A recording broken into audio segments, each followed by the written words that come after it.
Let me just turn this Lennox Lewis down. Let me just turn Lennox Lewis down and let me get this drug cheat Baumgartner off my screen. All right, 1 second. We've got drug cheats on the screen. Let's get these drug cheats off my TV screen. Alicia Baumgartner. Jesus, how many failed tests? Is it 2 or 1? I've forgotten how many tests she failed. On my screen right now. Hold on. What's going on, everybody? Drop me a comment. Can you hear me loudly and clearly? Jesus, this Netflix coverage is fucking... Here we go. Thank you. Yes, Mark. What's happening? Merry Christmas. Merry Christmas to you all.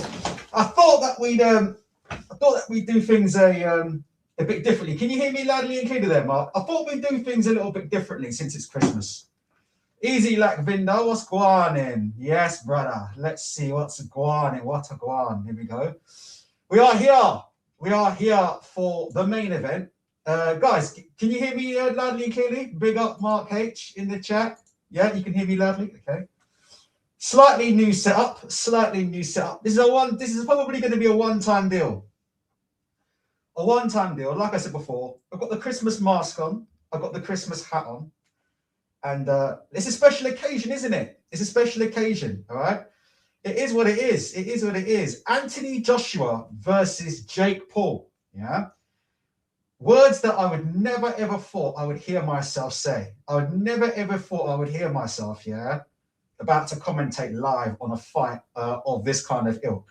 Anthony Joshua, first of all, that fucking chain he's got on is absolutely ridiculous, that Polymarket chain. But how has it got to this for Anthony Joshua? You know, a lot of people, like I said before, I think, yeah, there's some very, very hypocritical, let me get the phone up. Some very, very hypocritical people out there. Because like I said before, when Tyson Fury fought Francis Ngannou, Jesus Christ, the amount of flack he got was unbelievable.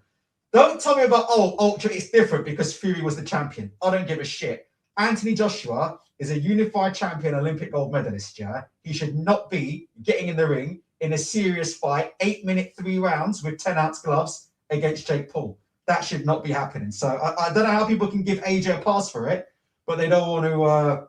They want to criticize Tyson Fury. So again, like I said before, it shows you where Anthony Joshua is at his career.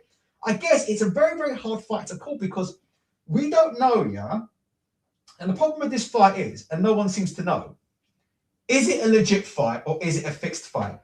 Drop me a comment now. In fact, we'll get a poll running in a sec, yeah? So I'll get a poll running. Drop me a comment. Let me know what you guys think in the chat. Is it a legit fight or is it a rigged fight? What are you guys expecting? Fixed fight or not? Okay, so is this going to be a real fight or a fixed fight? Let me know what you guys think. Do you guys even believe we're going to see a real fight? A lot of people, listen, you talk about casuals in boxing, yeah? My project manager was talking about this fight during the meeting. That's when you know a fight's big. Do you understand what I'm saying? Like, that's when you know a fight's big. When you get like the casuals, as we call them, yeah? When we get the casuals, as we call them, asking questions about the fight. Let me just raise my desk up slightly. There you go. What do you guys think about my setup? What you guys liking my setup or not liking my setup? So tell me if you like it or not like it. This is what we be doing, man. Trust me. We've got the moving desks. We've got big screens. You can see over there. We've got boxing bags, boxing gloves. I've got more pairs of gloves than, well, not actually, man. It's quite normal for people who box to have gloves, but trust me, I've got a fair few. I've got some over here. I've got like another fucking 10 pairs in that room. Pairs under the bed. We've got pairs for days here. But listen, it is what it is, isn't it? It is what it is. I'm thinking this is going to be a real fight. That's my opinion. I don't think it's going to be a fixed fight at all. I think it is going to be a real fight. And I think the fight isn't going to go the distance. And you can hold me to that. So that's my first prediction of the night. Okay? My first prediction of the night is I don't think this is going to be a fake fight. I don't think this is going to be a carry job. I don't think it's going to be anything like the Mike Tyson fight. I think both of these guys are going to go at it. And I think the fight's going to finish. And it's going to finish inside the distance, isn't it? For obvious reasons. But I think you're going to see a legitimate fight, all right? Just like Mayweather McGregor, A lot of people didn't like it, but it was a legitimate fight with a legitimate ending. Mark H saying my setup is decent. Are you fucking crazy? How much money this shit cost me? Jesus Christ almighty. Thought you guys, before you like it a bit more than that. But anyway, it is what it is. We do something different. So I'll put the face-off on the screen here, as you can see there. So this is the AJ Jake Paul face-off. Absolutely bizarre face-off between these two. It is what it is, isn't it? I mean, Anthony Joshua, you know, his conduct in the run-up to this fight, he's talking about killing people. I ain't a fan of that. I don't know what you guys think. Again, it seems like AJ does get a pass of things, isn't it? He's getting... Tyson Fury got done for fighting YouTubers, right? Anthony Joshua is getting an okay for fighting YouTubers. Do you remember when Deontay Wilder was talking about killing people in the boxing ring? People were all having a go at Deontay Wilder. And there was actually calls to strip Deontay Wilder of his WBC world title for talking about killing people. This week, AJ's getting in the ring with a YouTuber, and he's on record as saying, if I can kill this individual, I will. What do you think about that? Press 1 if you think AJ is going a bit overboard there, or press 2 if you think he's okay.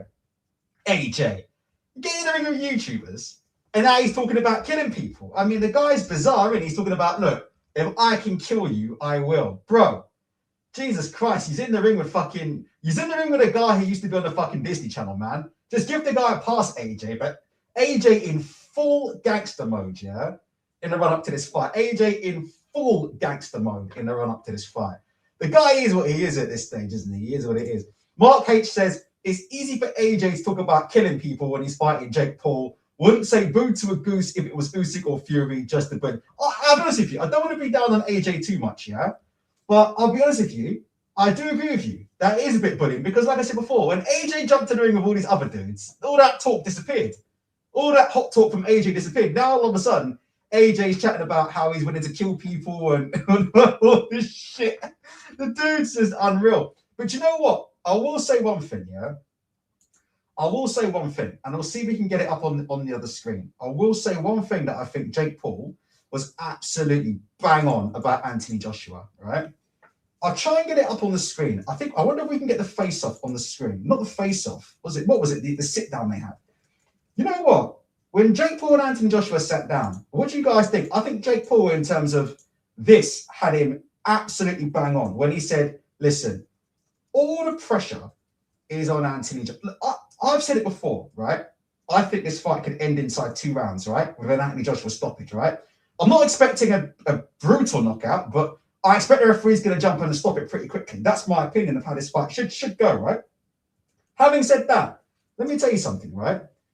I still believe that this is going to be the most under pressure, right, that Anthony Joshua has ever been, yeah, in his career. And I stand by that, you know, I really do, because, like I said before, for me, other than the money, right, we get this up on the screen here, other than the money, oopsie daisy, it's almost a lose-lose for me, in my opinion. And I think that people won't see that now, but I think people will see that as the fight goes on. What do you guys think? Do you guys press 7 if you agree with me, and press 8 if you disagree with me? I actually think this might be the most high-pressure fight of Anthony Joshua's career. I'll tell you what, I know that sounds silly, but just bear with me, right? The reason why I say that is because he is the absolute stone-cold favourite. If he knocks Jake Paul out in 20 seconds, he gets no credit. That's my opinion. He gets no credit if he knocks Jake Paul out. He gets no credit. 10 seconds, people will say, oh, well, all you did is beat a YouTuber. That's all people are going to say. Or all you did is knock out a guy from the Disney Channel. You're a joke. He's a joke. Do you know what I mean? So there's no pressure. With every second that Jake Paul survives in that ring, it increases the pressure on Anthony Joshua. Again, Jake Paul said this in this sit-down, and I think he's absolutely bang on. Every time Anthony Joshua misses a punch, if Jake Paul can land a punch, do you know if Jake Paul can land a punch on Anthony Joshua? That's job done. What do you guys think? That's amazing. Do you not think? Like, dude, the guy started on the Disney Channel. He's only been boxing 6-7 years, okay? He's put on all this weight, goes up to 216 pounds, yeah, and lands a clean shot on the Olympic heavyweight champion and unified champion. I mean, that's the stuff that dreams are made of. Do you know what I mean? I'm serious. Like in a professional boxing contest, like he's already won. He lands a clean shot on Anthony Joshua. He's already won this fight in many people's eyes. Or he's gonna, you know, I just think that the pressure is gonna dawn on Anthony Joshua. as the fight. I'm trying to actually. Let me just try. I'm trying to see. So I've got 10 screens going at the same time. We've got this women's boxing fight at the minute on in the background, and you know my opinions on women's boxing. So the less said about that, the better. But we've got the fight on the Netflix in the background, right? And I'm just thinking, I'm waiting to see Anthony Joshua, and I'm waiting to see what he looks like, because in this interview, Jake Paul also said that Anthony Joshua does not handle pressure well, and that's just a fact of life. Like, Anthony Joshua doesn't handle pressure well in the ring, and Anthony Joshua doesn't handle pressure well outside of the ring. This is why Anthony Joshua, according to many, can't come back to England, whether you believe that or not. There's a lot of people who believe that Anthony Joshua won't be back in England for a very, very long time due to things that go on. You know what I'm talking about, innit? Due to, things are going, So due to things are going, big things go on, AJ can't come back here to the UK, if you believe what some people are saying. So like I said before, this is a guy who's not very good at handling pressure inside the ring, in my opinion, and he's not very good at handling pressure outside the ring. And I'm just interested to see him backstage. I've seen Jake Paul backstage. Jake Paul looks calm. Like I said before, Jake Paul, there is zero pressure on Jake Paul in this fight. I must stress, zero. Like, if he lasts more than 10 seconds, that's fine. Everybody's expecting him to get laid up with the first punch. Again, another thing that people aren't mentioning is, and again, I'm not saying Jake Paul's got a chance in this fight. What I'm saying is, Anthony Joshua's been out there for 15 months, guys. Let me know in the chat, yes or no. Am I right or wrong? 15 months Anthony Joshua's been out of the ring. The last time he got in the ring, he got sparked out by Daniel Dubois. And he got sparked out in a one-sided fight. It was a pretty much, I know Anthony Joshua nearly came back and snatched it at the end with that amazing counter right hand that he threw. But the reality is, Anthony Joshua was beaten up for 5 rounds, He was beaten up non-stop for 5 rounds in that fight. He was dominating and he was flattened, by the way. That wasn't a stoppage, that was a knockout. He was flattened in that fight. That's the first time we've seen Anthony Joshua lose fights.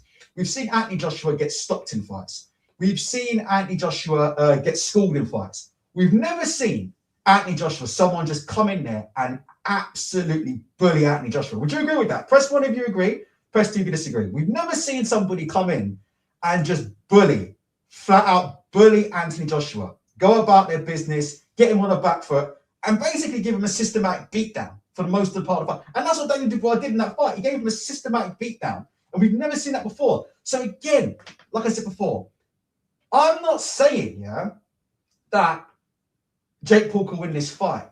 But I'm just saying there are certain factors in this fight which may mean that Anthony Joshua does not put in the performance that people expect him to put on. And that's what I'm saying. Yes, Adrian, what do you think of myself, Adrian? Do you better or not? Better or not? Let me know, Adrian. What do you think? What do you guys say? That's all I'm saying. Like, I think that there's things that are going on. We know there's things going on in AJ's personal life that aren't right. We know that. We know he hasn't boxed properly in 15 months. He switched training team yet again. Yeah? What do you guys think? He switched training team yet again. So he's now in a sort of a trial period with the training team of Alexander Usyk. So he switched training teams again. So again, it's another new coach. It's another new system. It's another new way of training. Hasn't boxed in 15 months. Last time he was in the ring, he got absolutely obliterated. And he's only had about, 30 days to train for this, right? Am I right or wrong, guys? He's only been training. He looks in tremendous shape as usual, right? He looks in phenomenal shape, right? He looks in phenomenal shape. But anybody that's done a bit of boxing will know. And I'm talking about, like, I'm not a boxer. I'm not a fighter, But you know what I'm talking about? Like, I'm talking about this. Look, when you own a pair of these, look. When you own a pair of these, this is what I'm talking about, When you own a pair of these. This is what I'm talking about, The real deal when you own a pair of these. Not these YouTube fucking resume experts. Do you know what I'm saying?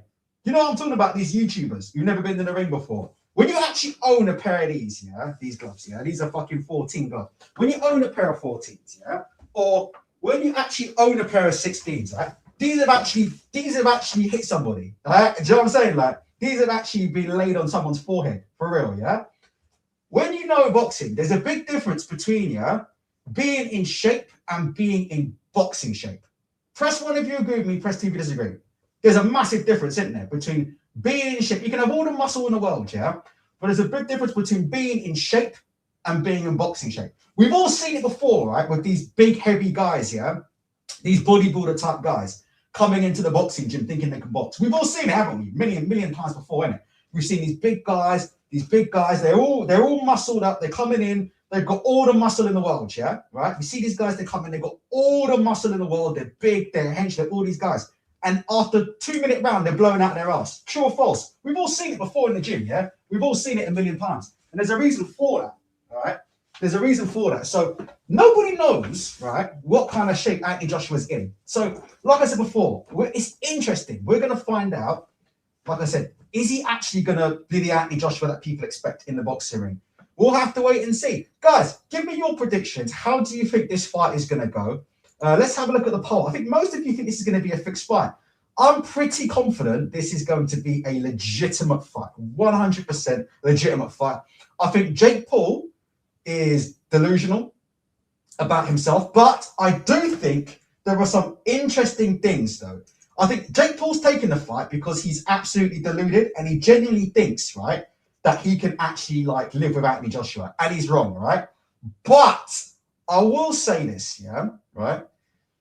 If you look at some of the recent stuff that's been going on in Jake Paul's camp, so I'm just saying, again, I'm not saying he's going to win this fight, but stuff like this, right? You got Lawrence Okolie coming on Talk Sport recently. Now, Lawrence Okolie recently sparred with Jake Paul, right? Lawrence Okolie said the following things. And like I said, press 5 if you believe Lawrence Okolie, or press 6 if you think Lawrence Okolie is lying. Let me just have this cup of tea 1 second. Hold on. Let's see if I can switch my camera off. There we go. Let me have this cup of tea just 1 second. Cup of tea. Right. Sorry about that.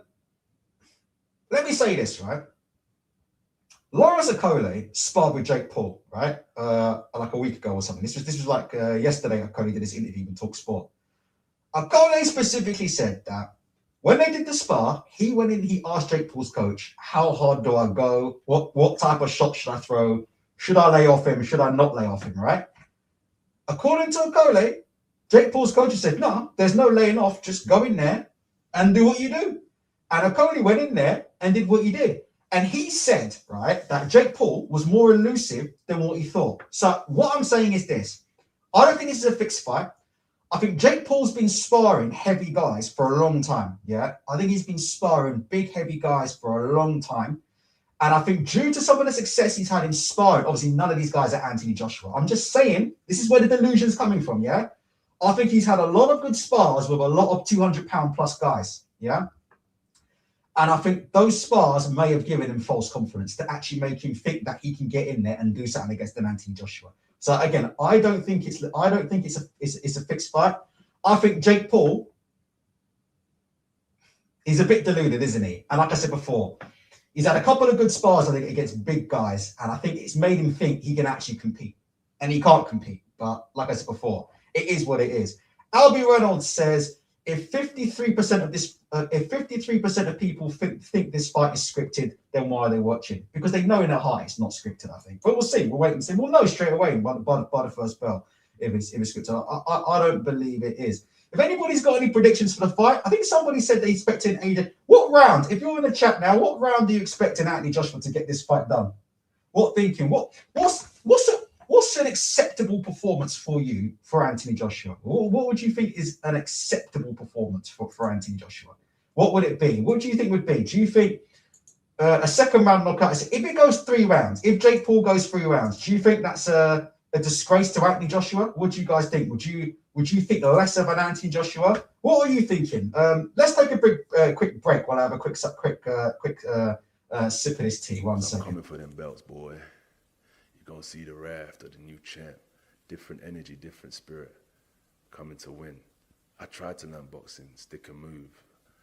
Isolating the sweet science of the sport, doctrinating my style. But we're going back to the raw, rugged streets. That's where I belong. I never followed no athletes growing up, no movie stars. I followed the hustlers, the Rayful Edmonds, the Jeff Ports, the Nicky Barnes, the Big Meaches, the Larry Hoovers. You understand me? They're the people that gave me the inspiration, the ones that came up from the streets to the top of the world, the empires, the bangers, the hustlers. There you go. I've just spilled fucking tea all over my lovely all over my lovely winter warmer here. All right, let's have a look here. Mark H says it has to be a KO in the first round. Anything more than that is a victory for Jake Paul. I believe the walkout's going to be in the next half an hour. Listen, for me, I'll say this now. Don't be surprised if we what are you doing? Adrian's saying he's not even watching. I'm not watching, but I thought I'd come to say hi to Ultra. I'm off to bed, enjoy the fight. AJ has to win by stoppage, or he's going to win by stoppage, yeah. And obviously you need to get ready because you need to get your beauty sleep before Arsenal bottle it this weekend, Aging Remedy. I'll catch you later on at the you-know-where. But listen, in terms of it, I will say one thing, right? Obviously, you may have noticed we're not going to be doing like any sort of major breakdowns, like how does Anthony Joshua win this fight? That's just fucking stupid. I did hear, by the way, on the internet that there were people, we'll have a quick look at Twitter in a second. I did hear that there were people like on YouTube doing like 20-minute breakdown videos of Anthony Joshua versus Jake Paul. I mean, just the biggest fucking waste of 20 minutes. You might as well have a pot noodle and a wank, yeah? And would be a better way of spending your time than trying to figure out ways that Anthony Joshua can beat Jake Paul. It's stupid. The one thing I will say, all right, about Jake Paul and Anthony Joshua, all right, is this. For me, all right, Jake Paul needs to actually be unorthodox as possible. That's what I don't think he'll do that. And it's probably the reason he'll get knocked out super quick, yeah? But I honestly believe, right, if Jake Paul's smart, and let me know what you guys think about this, I think if Jake Paul's clever, he will be as unorthodox as possible. That's my humble opinion. So don't try and be a classic boxer. I've said it a million times before. This is what, again, KSI is not fighting Anthony Joshua. But this is why KSI had so much success, yeah, against the people that he did, right? Against people that he shouldn't have had, despite a limited career in boxing, because KSI never tried to be a classically trained amateur boxer. Does that make sense? I still believe, yeah, that if Jake Paul's going to have any success in this fight, he actually needs to be as unorthodox as possible. And I think that's what will throw AJ. Be novice-y, yeah? Be novice-y and embrace your noviciness, yeah? Throw punches from different angles, throw punches from weird angles, throw punches in weird rhythms, do shit that may make you look stupid, right? In front of a billion people on Netflix. But if it's effective, it's effective. That's what I honestly believe. I believe that don't try and box like a classically trained. Do you know what I'm talking about? You can tell sometimes, not all the time, but there's times where you can tell when you get in the ring with someone and you can tell like this guy's been to an ABC. Do you know what I mean? This guy's been to an ABC. Sometimes you can tell by the way they bounce their feet. They bounce their feet in a certain way. They have that typical amateur style where they're quite on their tippy toes and they're bouncing in and bouncing out, bouncing in. It's almost like fencing, yeah? And you can tell within 2 seconds, oh, this guy's been to an ABC, yeah? And he's had some form of training from an amateur boxer gym. Versus, yeah, somebody who might be a bit more crude, a bit more flat-footed, maybe not as good on their feet, maybe throws weird punches from weird angles. You're like, okay, this might be more of a white-collar guy. You know, he hasn't been classically trained, yeah? He hasn't been classically trained, but he looks, he likes fighting, he enjoys fighting, these kind of things. I think, like I said before, if Jake Paul's going to have any success in this fight, 2 key things for me. One, embrace your background, embrace your YouTuber background. Don't try in there and try and cosplay professional boxer. That's what I'm trying to say. What do you guys think about that? Don't try and go in there and try and cosplay a boxer. And we've seen Jake Paul on the screen. You guys are saying Jake Paul looks nervous. He looks absolutely fine to me. I mean, he is there. People were saying that he wasn't going to show up, you know. People were saying he wasn't going to show up and this is all fake. He's going to pull out on the week of the fight. He looks absolutely fine. But again, he's going to find out that mind over matter isn't a thing. That's what Jake Paul's about to find out in the best part of, what, half an hour's time, isn't it? He's going to find out the hard way, isn't it? That mind over matter isn't a thing. There's only so far that your mind can take you before your body gives up. That's what Jake Paul's probably going to find out in the next half an hour. But I think he looks fine. Considering he's about to get ring of Anthony Joshua. So anyway, that's what I'm saying. Just embrace your unorthodoxy. But I tell you what, I don't think he will. I think Jake Paul will come in. We will play this. I think Jake Paul will come in. You can see the face-off between these two yesterday. AJ acting tough. And this is classic AJ, by the way, because AJ, as you can see, puts his fist in Jake Paul's face. If you can see here, AJ puts his fist in Jake Paul's face. And then when Jake Paul does the reverse to AJ, AJ's at the press conference saying, "Don't put your hand in my face. Don't put your hand in my face." Classic AJ. But I'm thinking, look, I don't think Jake Paul will embrace his unorthodoxness. I think he's going to go in there and be a boxer. And you know what I think, yeah? He's going to go low. He's going to change levels a lot, stay low. He's going to try and weave and loop and stay low under the shots. And he's going to try and box like a small man. And he'll try to bring the overhand right over the top. What do you guys think about that? That's what I think we're going to see from Jake Paul in the next half an hour. I don't think he'll embrace anything unorthodox. I think what he will do is try and fight small. That's what I'm expecting from Jake Paul. He'll fight small. Stay low, chin tucked. He'll have a dip in his knees and be staying low. And you expect to see him weave a lot. Expect to see him a lot of head movement. Trying to keep his head off the line. Trying to weave. And then he'll be looking for that overhand right. That's what I think will happen. His best chance in this fight to do anything is to catch Anthony Joshua in the middle of punching. That's his only opportunity to do anything in this fight. Is when AJ's in the middle of throwing, can he bring the overhand right over? Again, I'm not saying that Jake Paul's got a chance to win this fight, but again, if you look at AJ versus Daniel Dubois, Anthony Joshua, do you know what I mean? When did he get laid out? He was on the front foot. Anthony Joshua was on the front foot. I think he went for the right uppercut. Obviously, you go for the right uppercut sometimes. The uppercut's a very, very dangerous shot to go for because, like I said before, the uppercut, when you go for the uppercut, your rear hand tends to drop when you go for it. So you go for the uppercut and your rear hand tends to drop. And his rear hand dropped, and Daniel Dubois brought the right hand over, and that was the end of the fight. Uppercut is a very, very, very, very risky shot to throw in that kind of situation and in that kind of a shootout. It's a better shot to throw when the opponent dips their head over their front foot. So if you look here, I'm sitting straight, right? My feet are here under this table. When the head comes over the front foot, which a lot of guys do, a lot of guys lean over. When they lean over, that's a good time to bring up the uppercut. But again, when the opponents are in a shootout like that, upright, and in a shootout and the bombs are flying, it's a very, very dangerous shot to throw because, again, a lot of guys throw it, and you look at the rear hand ends up here or low, and you see Anthony Joshua, he threw it, dropped his rear hand, and he got caught with the right hand over the top, and that was the end of the fight. So again, Daniel Dubois wiped him out in the middle of punching.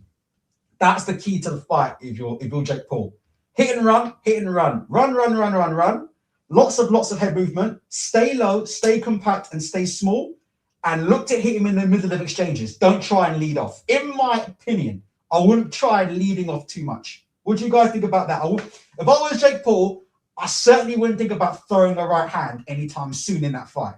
Do you know what I mean? Jab at the absolute most. But Jake Paul, like I said before, for me personally, don't lead off. On the move. Stay small, stay compact.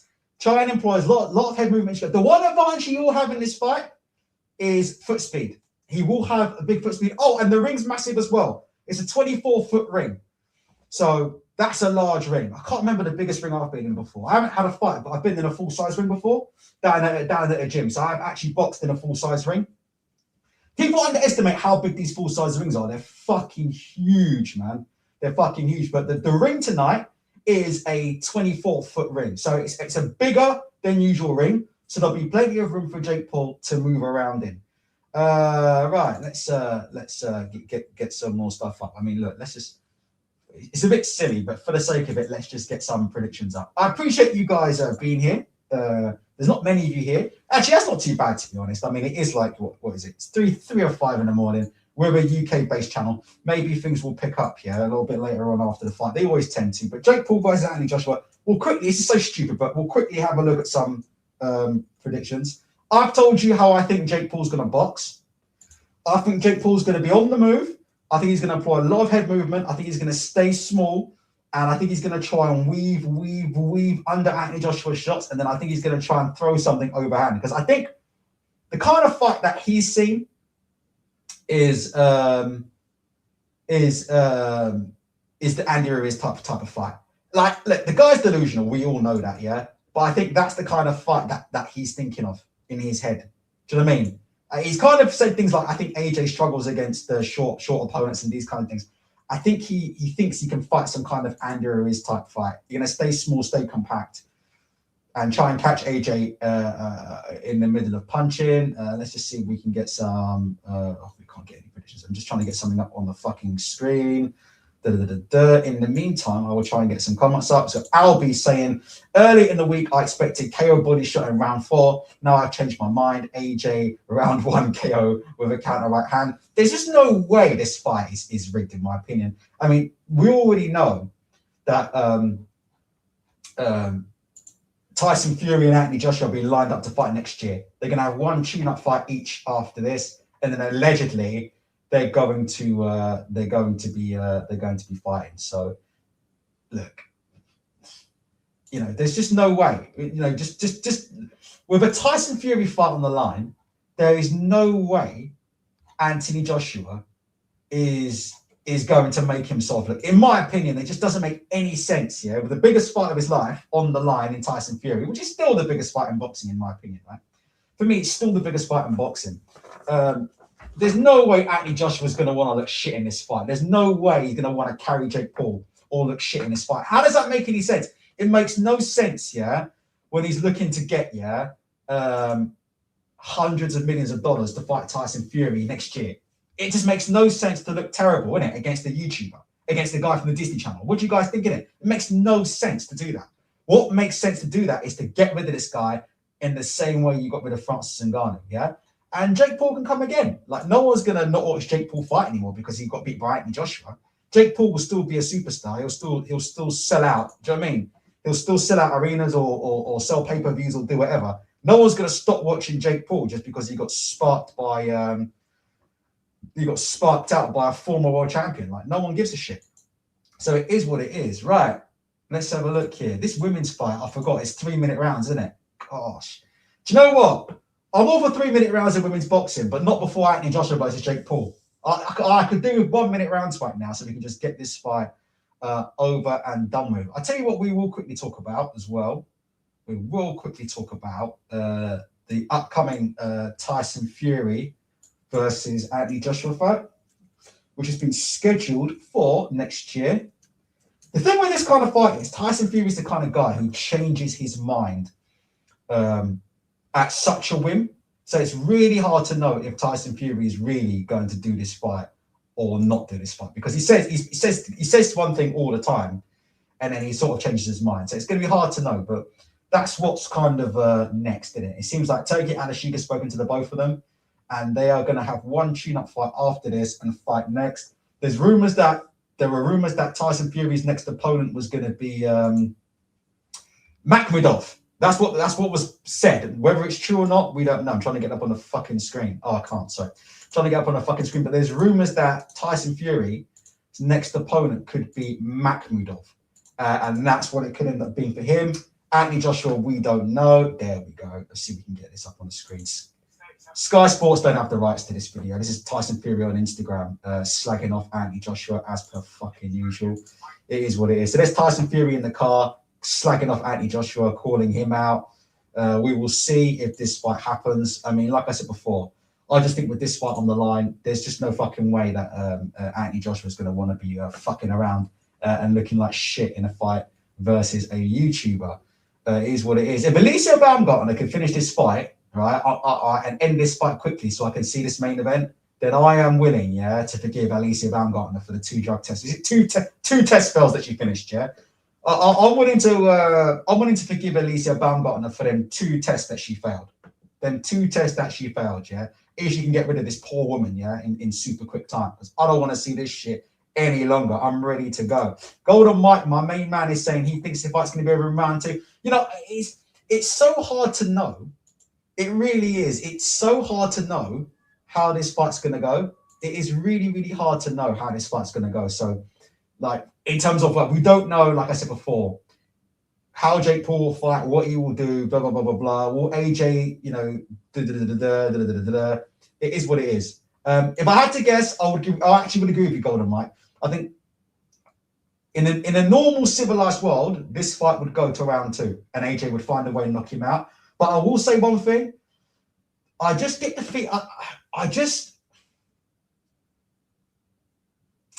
think people are underestimating a few things in there. And I'm not talking about Jake Paul's ability. I'm talking about Anthony Joshua, 15 months, long layoff, etc., etc. Oh, shit. What the fuck is Alfie saying? Hold on. Alfie's saying, Hate to be the bearer of bad news, but when the camera was on Jake Paul, he didn't have any of his fight gear on. He had shorts and shoes. That tells me ring walk's at least an hour away. Bro, I can't wait an hour for this shit. Are you fucking crazy, Albie?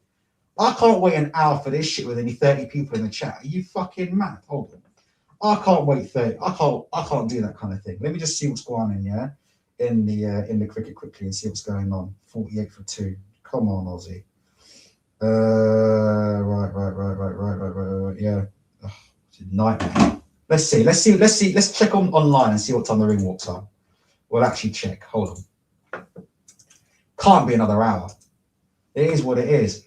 Let's have a look. Yeah. So I agree with Golden Mike. I think, look, two rounds, it should be no more than 2 rounds. But like I said before, I just have a feeling that we might see Anthony Joshua, who's a bit undercooked. That's my opinion. Like, I just think this guy's in the stadium, by the way. Look, as you can see there, that's the live view from the stadium. Hold on, I'll get this up on the screen in case you guys want to know what it looks like in the arena. There you go. That's what it looks like in the arena now. Hold on, let me just see if I can make this screen a bit wider. 1 second. There we go. I'll make that screen a little bit wider for you. But there you go. That's what it's looking like in the arena right now. There you go. Oh, chat not working for you, Golden Mike. That's a shame. Just try and come in and come out again. See if it's working. It's working for me. But yeah, that's what it's looking like in the stadium right now. There you go. As you can see, the stadium's beginning to fill up there. We're just hoping this is going to be a. I'm just hoping this is going to be a super quick fight.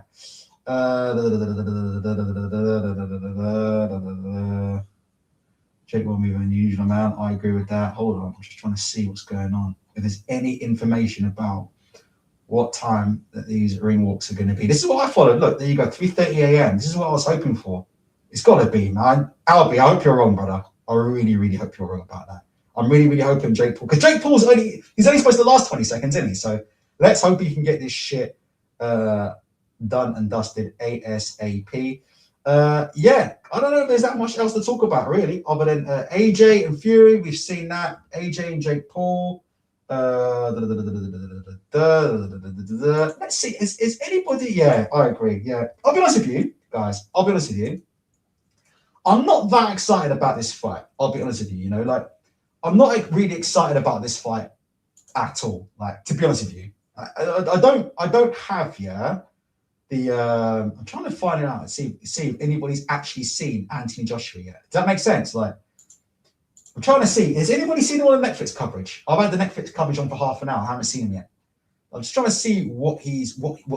Oh, there he is. That's him arriving to the arena. All right. I mean, like, yeah, like I said before, I agree with you, Albie. I don't feel like this is like a big fight. Does that make sense? It doesn't have the big fight feel of it, you know, like Tyson Fury versus Usyk, yeah? Or like, if you want to talk about 3 a.m. fights, like Fury and Wilder. Fury and Wilder 1, 2, and 3 were just much bigger fights than this. Like, in terms of, like, I was sweating, I was perspirating, I was nervous, like, just got the feeling anything could happen, big fight. To me, it's not the same. This is a bit like rubbernecking. This is a bit like when you're on the M25 and there's been an unfortunate crash, innit? And you can see a mangled car and the ambulance services are over there. And, you know, you don't want to look, but you can't help but watch. And that's what this is. This it literally is, you know, the epitome of a car crash. This is the literal epitome of a car crash. It is what it is. While we're waiting for this, we'll just have a quick check to see if there's any other major boxing news we're going to go through while we're waiting for this fight to start taking place, or to start taking place soon. A little bit of news at the minute. Matchroom Boxing. What is going on with Matchroom Boxing at this minute in time? I'll tell you one thing, guys, that you guys may find this interesting, you may not, right? So Matchroom Boxing are getting a lot of shit on the internet right now. And the reason why Matchroom are getting a lot of shit is this stuff. I'm going to show you right now, just out of interest, very quickly.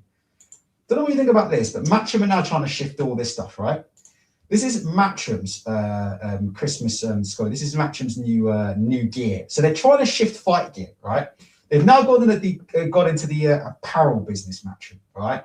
So if you want to spend 75 quid on this, you can walk around like a plonker. Look at this, 75 fucking quid for this, for a hoodie. The hoodie, as you can see there, it's just got MB written on it. So I don't know how you guys feel about this, yeah? But they're selling this hoodie for 75 British pounds. Lord knows where it was made. No disrespect here with the material. I don't know if you can see the fading of the material. Is that fading or whatever? Or is that just lighting?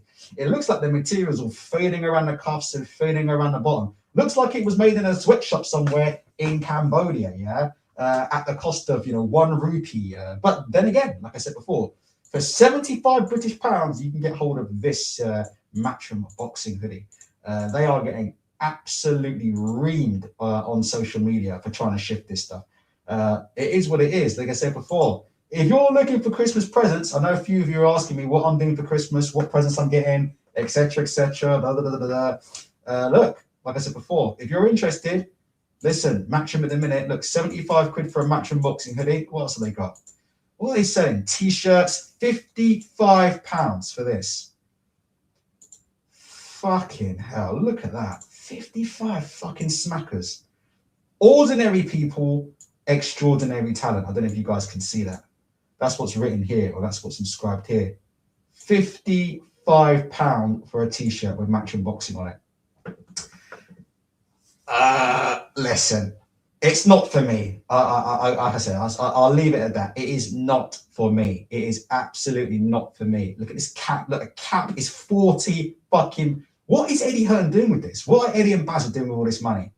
A Matchroom boxing cap is 40 fucking quid for a cap with MB written on it. What the fuck are you on about? Let's just quickly see the description. What the fuck? A lightweight. Let's have a look. A lightweight structured cap with a classic curved peak and breathable polyester build. Features matte 3D silicone Matchroom branding for a sharp, sporty finish. There you go. There you go. Monday the 19th of January. You can buy this now and you can get this shipped mid-January. Fuck me, £40 for. So a Matchroom cap and T-shirt will cost you 100 quid. There you go. If you're interested, if you're one of them people that's got a lot of money and not a lot of fucking brain power, and there are plenty of people like that in the UK. Interesting. Have a look at this. Matchroom cap and a Matchroom T-shirt. 100 fucking smackers, yeah, for this. Available in black or white. January the 19th. And probably coming to Wembley Market shortly after that in a bargain bucket near you. Right, let's get back to this fight. Drug testing. We'll quickly talk about drug testing. So Eddie Hearn is now doing the news about drug testing, isn't he? Because he's obviously saying, we'll get it up on the screen here. He's talking about, what's he banging on about? The fact that, Jake Paul has refused VADA testing for this fight. So we'll get that up. I mean, Eddie Hearn's hypocrisy when it comes to drug testing knows absolutely no fucking bounds whatsoever, given everything we've been through with the Conor Benn scenario. Remember, Conor Benn failed 2 VADA tests, right? Conor Benn failed 2 VADA testings, right? And he was still backed by Eddie Hearn to carry on boxing after failing 2 VADA tests. As people are correctly saying, isn't it? Like, what's the fucking point? Eddie Hearn banging on about VADA testing for Jake Paul. What is the literal point, yeah, in banging on about VADA testing for Jake Paul, when every time you get results from VADA that you don't like, you just ignore them? It's the truth, isn't it? It's the truth, isn't it, with Matchroom? They're an absolute joke, mate. They're an absolute joke. Every time they get VADA results they don't like, right, they just seem to ignore them anyway. So look, it is what it is. Both of these. Apparently, the funny thing about this is the undercard has VADA testing, but the main event doesn't have VADA testing. I shit you not. I don't know why I can't get it up on the screen right now, but that is the situation that's going on right now. Unbelievable. I'm trying to get it up right now on a different screen. Hold on. That's what's going on. So the rest of the card is being VADA tested, but the main event between Anthony Joshua and Jake Paul is not being VADA tested. Here we go. It's been carried out by USADA, who are just, if you know about UFC, right? Anybody who follows the UFC, right, knows that USADA is a joke. Like, I'll tell you that now. Anybody who follows the UFC, here we go. Anthony Joshua is now, we can now see him, he's all hand wrapped up and ready to go, and he's just in the lobby for the ring walk, because he's obviously going to ring walk first, right? Jake Paul's going to make him ring walk first, and Anthony Joshua's there in the lobby, and he's outside and he's getting a sweat on. This fight's going to be on scene. His hands are wrapped, his hands are signed off, so he'll be ready to go shortly after this fight. So we've got our first real glimpse of Anthony Joshua. But if you look here, yeah, look at this. Look, this is so funny. So the USADA has presided over the drug testing for the up-and-coming heavyweight fight between Anthony Joshua and Jake Paul, with both fighters having been tested well over a dozen times, according to Joshua's promoter, Eddie Hearn. Well over half a dozen times. Well over half a dozen is 6. The problem is, yeah, I think we all know, right? There's definite question marks over the standard of VADA testing. There's definite question marks over the standard of USADA testing compared to the standard of VADA testing in terms of what they test for, thresholds, etc., what they're looking to do, what they're looking to find, yeah? So it is what it is. But I think, like I said before, there is a reason why that is happening, right? In my opinion, like, to me, it's quite clear. There's a reason why there's no VADA testing for this main event, and I think we know why that is, all right? Like I said before, ain't none of these boxers worried about USADA testing. VADA testing is the testing they're worried about. That's the testing that's catching the most people at the minute, as far as I'm aware, is these VADA tests. So like I said before, I'm expecting both of these guys to be doped to the moon. I'm just going to be 100% honest. There's only 36 people in this room right now, so I can be 100% real and 100% honest with you guys, yeah? I'm expecting these guys to both be absolutely doped up to the moon. Like, if there's anybody now who thinks that AJ or Jake Paul is going to be coming into this fight clean, drop me a comment right now so we can all have a quick laugh at you, yeah? Because I tell you, I promise you now, there is no way that either of these two fighters are on bread and water, right? Anthony Joshua and Jake Paul, I can assure you right now, they will be absolutely, I said it before, innit? Like, listen, if you want to know, if Anthony Joshua and Jake Paul were to do urine tests right now, it'd be looking like the fucking ooze from Teenage Mutant Ninja Turtles. That's what their piss test will be looking like. Literally, Anthony Joshua, if Jake Paul was to literally go to the toilet right now and piss in a cup for USADA, I'm telling you right now, Jake Paul's piss here might burn through the beaker. Like, I'm talking about literal fucking blood. I think Jake Paul's urine right now, I would imagine, I'll show you on the screen. You want to tell me about Jake Paul, Ultra? I think Jake Paul's a clean athlete. Fucking hell. Let me tell you about Jake Paul. You think Jake Paul's a clean athlete? Let me tell you something. I reckon Jake Paul, if he was to piss in a beaker right this second, look, this is what he would do in it. 1 sec. Jake Paul, fuck me. People out there thinking Jake Paul's a clean athlete.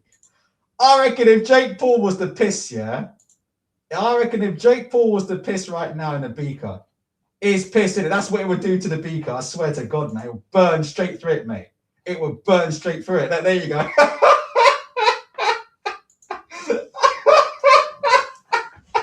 Jesus fucking Christ. There you go. That's Jake Paul. That's what would happen if Jake Paul did a VADA test right now. If VADA showed up at his front door and said, hey, Mr. Paul, can you piss into this cup?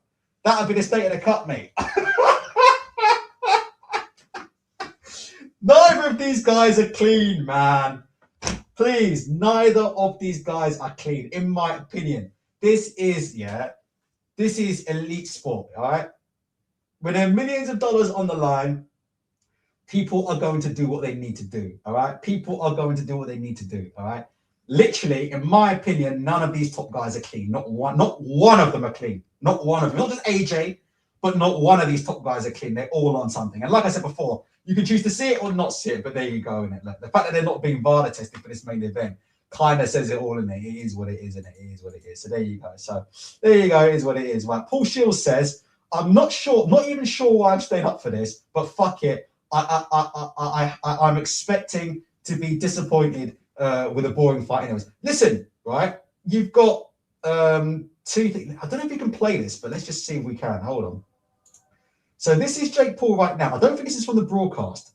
Is it from the broadcast or not? This is Jake Paul getting his hands up. I'm not going to play it all the way through, but I will just bring it up on the screen.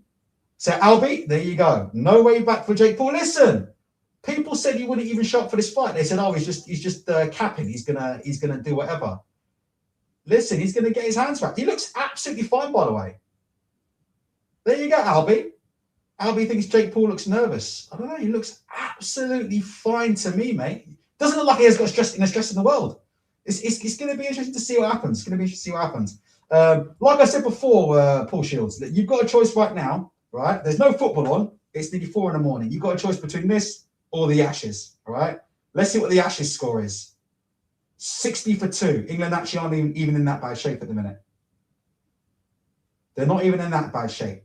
They've got 375 runs to win. So you've got the Ashes or you've got this monstrosity of a fight. Pick one, yeah? Pick one and live with it. Golden Mike saying Jake Paul's piss test must look like the Toxic Avenger. I agree with you, man. Absolutely outrageous. 8 Frank says Cheryl Noble leakage. Game says sparring live on Netflix for millions. Game changed. This is what it is. But you know what though, Game, right? The truth is, yeah, the sport of boxing is going through a decline right now. I'm gonna actually send out the tweet. Yeah. So if you give me a sec, yeah, I'm just gonna send out the tweet so that people can see that I'm actually online on Twitter. Yeah. You know, I've got to be careful. I don't show you my phone on this camera setup, innit? I've got to be careful because you guys are so eagle-eyed. Hold on, let me see if I can do it the other way. Because you guys are so eagle-eyed with this thing. Here we go. I'll do it like this. Innit? Some of you guys are so eagle-eyed, just start peeking in my DMs, innit, and see who's been sending me, innit, all of this fucking information, right? But, yeah. What are we going to say? Let me just do a quick share. Listen, the truth is, Game, boxing's fucked. Like, I've said it before, and I don't know how people don't understand this. The sport of boxing is fucked, particularly in Britain. If you look at the state of British cards right now, particularly if you look at the state of matchroom boxing, look, let me quickly show you quickly before I get this phone. Look, you don't believe me? Look. You don't fucking, but look at this shit that matchroom boxing are so fucked. They're selling you fucking caps and t-shirts for fucking 55 quid a touch. That tells you all you need to know about matchroom boxing, you know, trying to supplement their income, yeah, by selling t-shirts and socks. Let's have a look at the meat and drink, yeah, events. Let's have a look at this. This is why matchroom boxing, yeah, selling fucking t-shirts and caps. Look at this shit. Craig Richards, yeah, versus Dan Aziz in the middle of the fucking jungle. Fuck me. Do you know how bad this is? Do you know how fucking bad this is? Do you know how bad this is? You've got Craig Richards, yeah, and fucking Dan Aziz, yeah, fighting in the middle of the fucking, the middle of the African jungles, in the middle of Ghana, in front of how many people? Look at this undercard, guys. Look at this. Look, Leo Atang versus, look, nobody. Who is he fighting? Leo Atang. Look, you can't even be asked to put the opponents up on the website. You think it's a joke? Look at this. Craig Richards, Dan Aziz. Let's look at the undercard. Leo Atang versus, who's that? Who is that? Looks like Smoke from Mortal Kombat. Looks like Noob Cybot from Mortal Kombat. If you're a gamer, you'll get that joke. Nishant Dev versus who? Look, this is what British boxing's come to. Do you know what I mean? Do you know what we got in a couple of weeks next week? We got Lawrence Okoli versus Ebenezer Tete. And we've got Adelaide was supposed to be on the undercard. And I think they were messing with Adelaide's pay. Because David Adelaide was supposed to be on that Lawrence Okoli undercard. But David Adelaide is telling Amir Khan Promotions to call his lawyers. David Adelaide was supposed to be on that card, but Adelaide has told Amir Khan Promotions to call his lawyers. So I think there's something's gone wrong, yeah, in David Adelaide Christmas pay packet. David Adelaide Christmas. Let me show you David Adelaide Christmas pay packet. I'll show you. Where is it at? David Adelaide Christmas pay packet. David Adelaide Christmas pay packet looking bleak. Looking like my wallet, mate. Looking bleak. David Adelaide. That Christmas pay packet. Let's have a look. I've got to be careful. Innit? David Adelaide. Look, there you go. That's what it's looking like. David Adelaide. It's looking empty. Emptier than a motherfucker. I've got to be careful I don't show you anything personal on my shit. But there you go. David Adelaide Christmas pay packet. That's what it'd be looking like. There you go. That's why David Hay told Amir Khan, you need to call my lawyers, man. British boxing's fucked. Yeah? Craig Richards and Dan Aziz fighting for a Christmas paycheck, yeah, in the middle of Africa. You've got this monstrosity, Jake Paul versus Anthony Joshua, which is a joke. So you've got a couple of good fights. I like Warrington versus Wood. I do like that. Obviously, you've got to say that Teofimo and Shaka Stevenson is a good fight. So there's a few things there. But Matchroom's bread and butter was British boxing. And if you look at Matchroom's British boxing lineup, it's just from, if you look at where they were 6-7 years ago, Matchroom, and you look at where they are now, they're just unrecognizable. Like, you know, and this is what it is with British boxing. I think British boxing is beginning to fall over a bit. That's my opinion. Like, the cards are getting worse and worse and worse and worse. All of a sudden, for some reason, everybody's fighting in Africa. Yeah, and I don't know why that is. For some reason now, everybody's fighting in Africa. Do you see what I'm saying, game? You know, why have we got all these cards happening in Africa? All of a sudden, we've got people fighting in the middle of the sticks for a pound note. It's fucking crazy, you know. All of these cards that are taking place in Africa, all these things that are going on.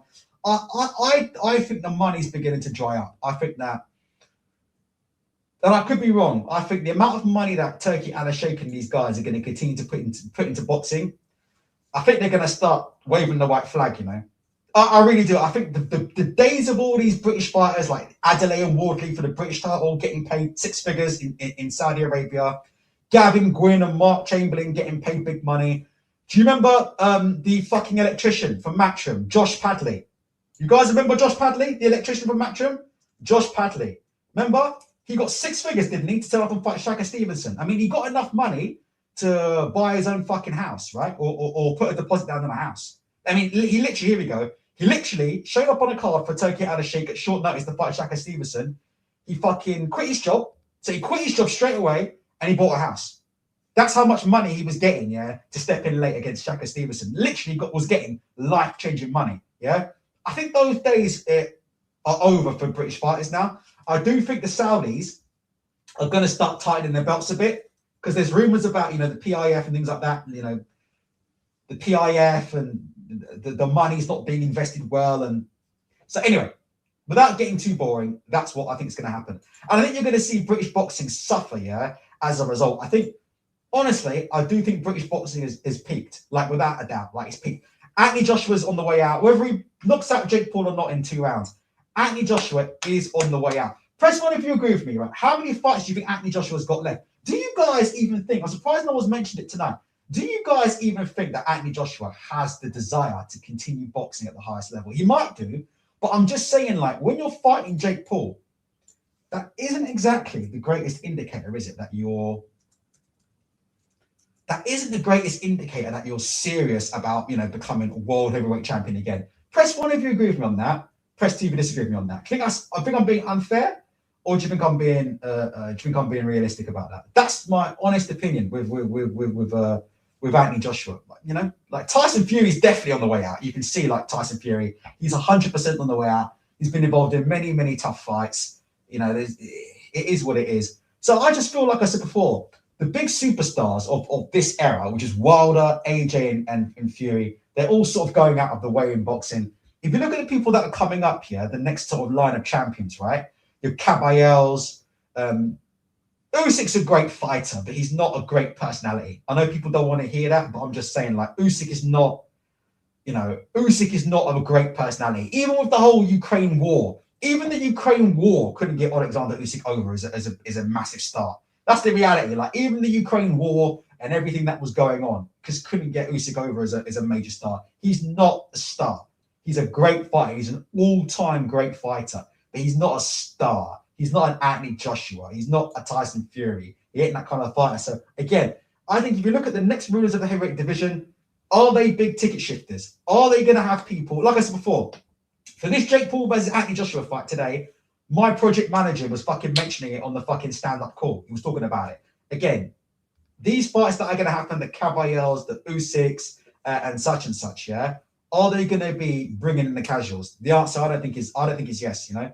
Terence Crawford, I don't think was a massive star. He's retired from the sport of boxing. So now you're not going to get Canelo versus Crawford too, and these kind of things. Do you know what I mean? I do think we're heading, yeah, for a bit of an economic crash in boxing. That's my opinion on it. That's my opinion. All right, let's get back to the main event. It's up and coming. 3:36. We've got 2 more rounds of this Baumgartner garbage to watch on my screen. I swear, people say what's it. They say she's the hottest female boxer in the world, Alicia Baumgartner. I'm not going to make any comment on that, but it is what it is. We've got Anthony Joshua and Jake Paul ready to go. While I just catch my breath, because I've been talking non-stop for the last hour straight, and that's no mean thing. By the way, the numbers that are going up ever so slightly. If you'd like to hit a like button, please hit the like button. If you'd like to be very supportive, feel free to drop a comment. I'll be covering the fight live, and I'll be doing some form of live commentary for you on the fight. In the meantime, please enjoy this video of Anthony Joshua rolling a spliff.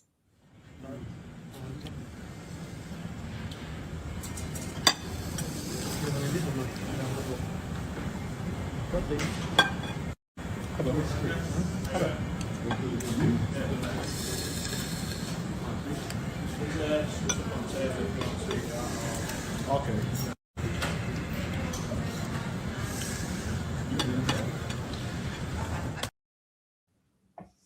Fucking hell. There you go. Anthony Joshua. What does he say? Anthony Joshua, aka Big Meech there. Let's see if we can get another AJ video up, yeah. What's the here we go. I think you were talking about the pandemic there. Have you changed, you think, as a boxer or as a person during it? 100%. Like when I first started boxing, my whole world just flipped on its head.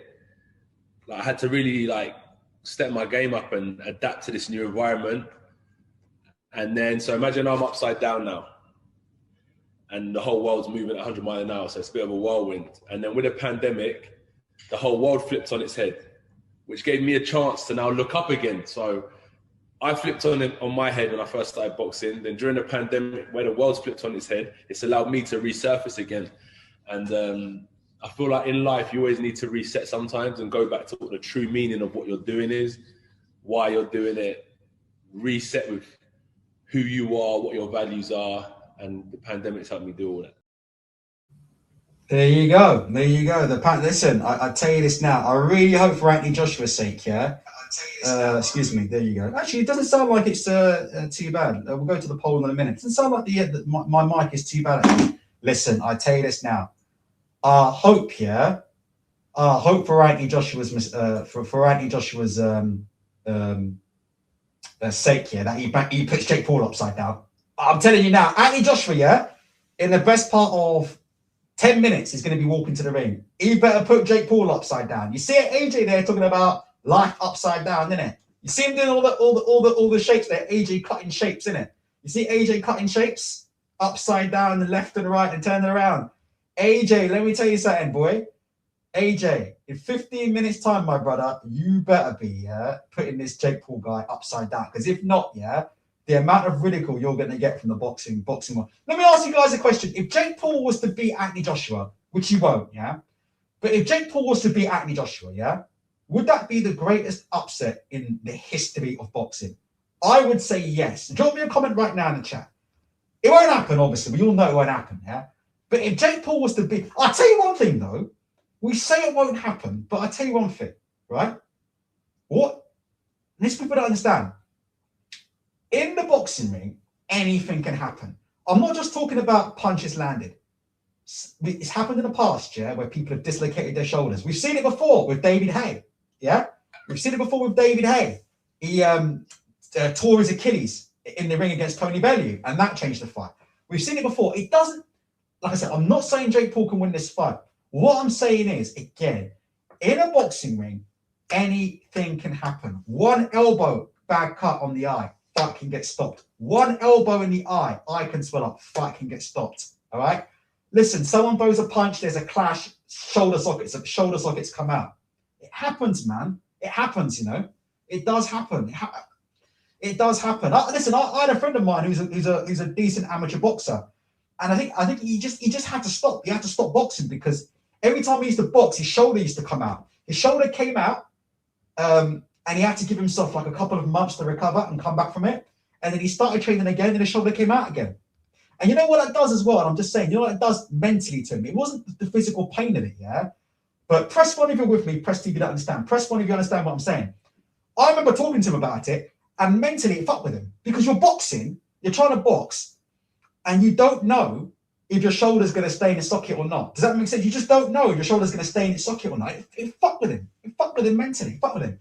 I don't know if he's boxing like that anymore. He was a good boxer. I don't know if he's boxing like that. It's a regular.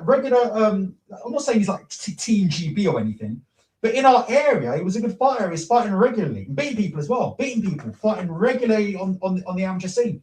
And last time I heard, he had stopped. The shoulder just kept coming out. Didn't know, and you just don't know how hard you can punch. You don't know how hard you can push yourself, and you don't want to fight with that in the back of your mind. And so what I'm saying is, and as Mark Stanton saying, Wilder was meant to get destroyed by Tyson Fury.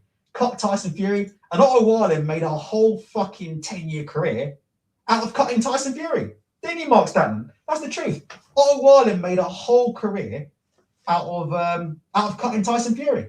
And these things do happen. So like I said before, it's nearly impossible, but it's not impossible, right? Like I said before, something might happen to him, injury, pulled muscle, pulled Achilles, something might happen, right?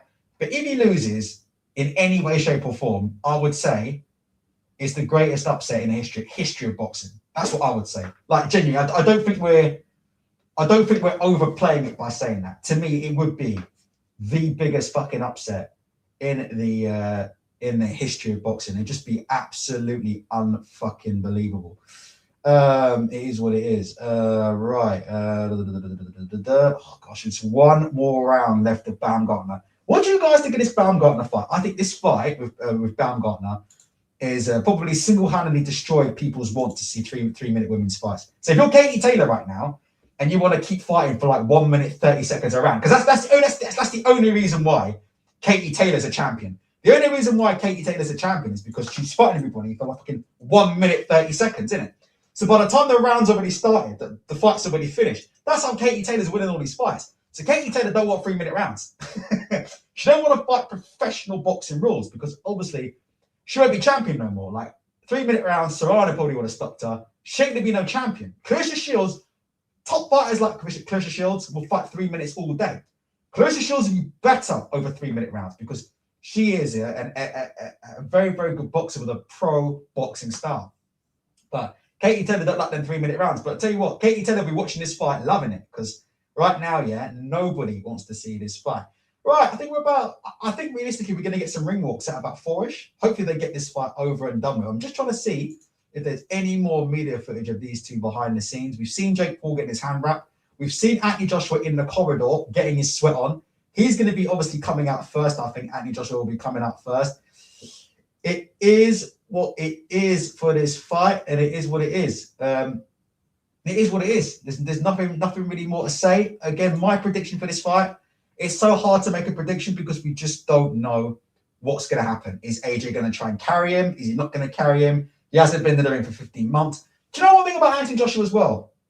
People are saying, first round knockout. But Anthony Joshua's quite a cautious fighter. Do you guys not think about that? Like, when has he ever actually stepped in the ring and really put it on somebody in the first round? I'm not sure Anthony Joshua really is that kind of fighter. I don't think he's ever been that kind of fighter. He's a vicious finisher.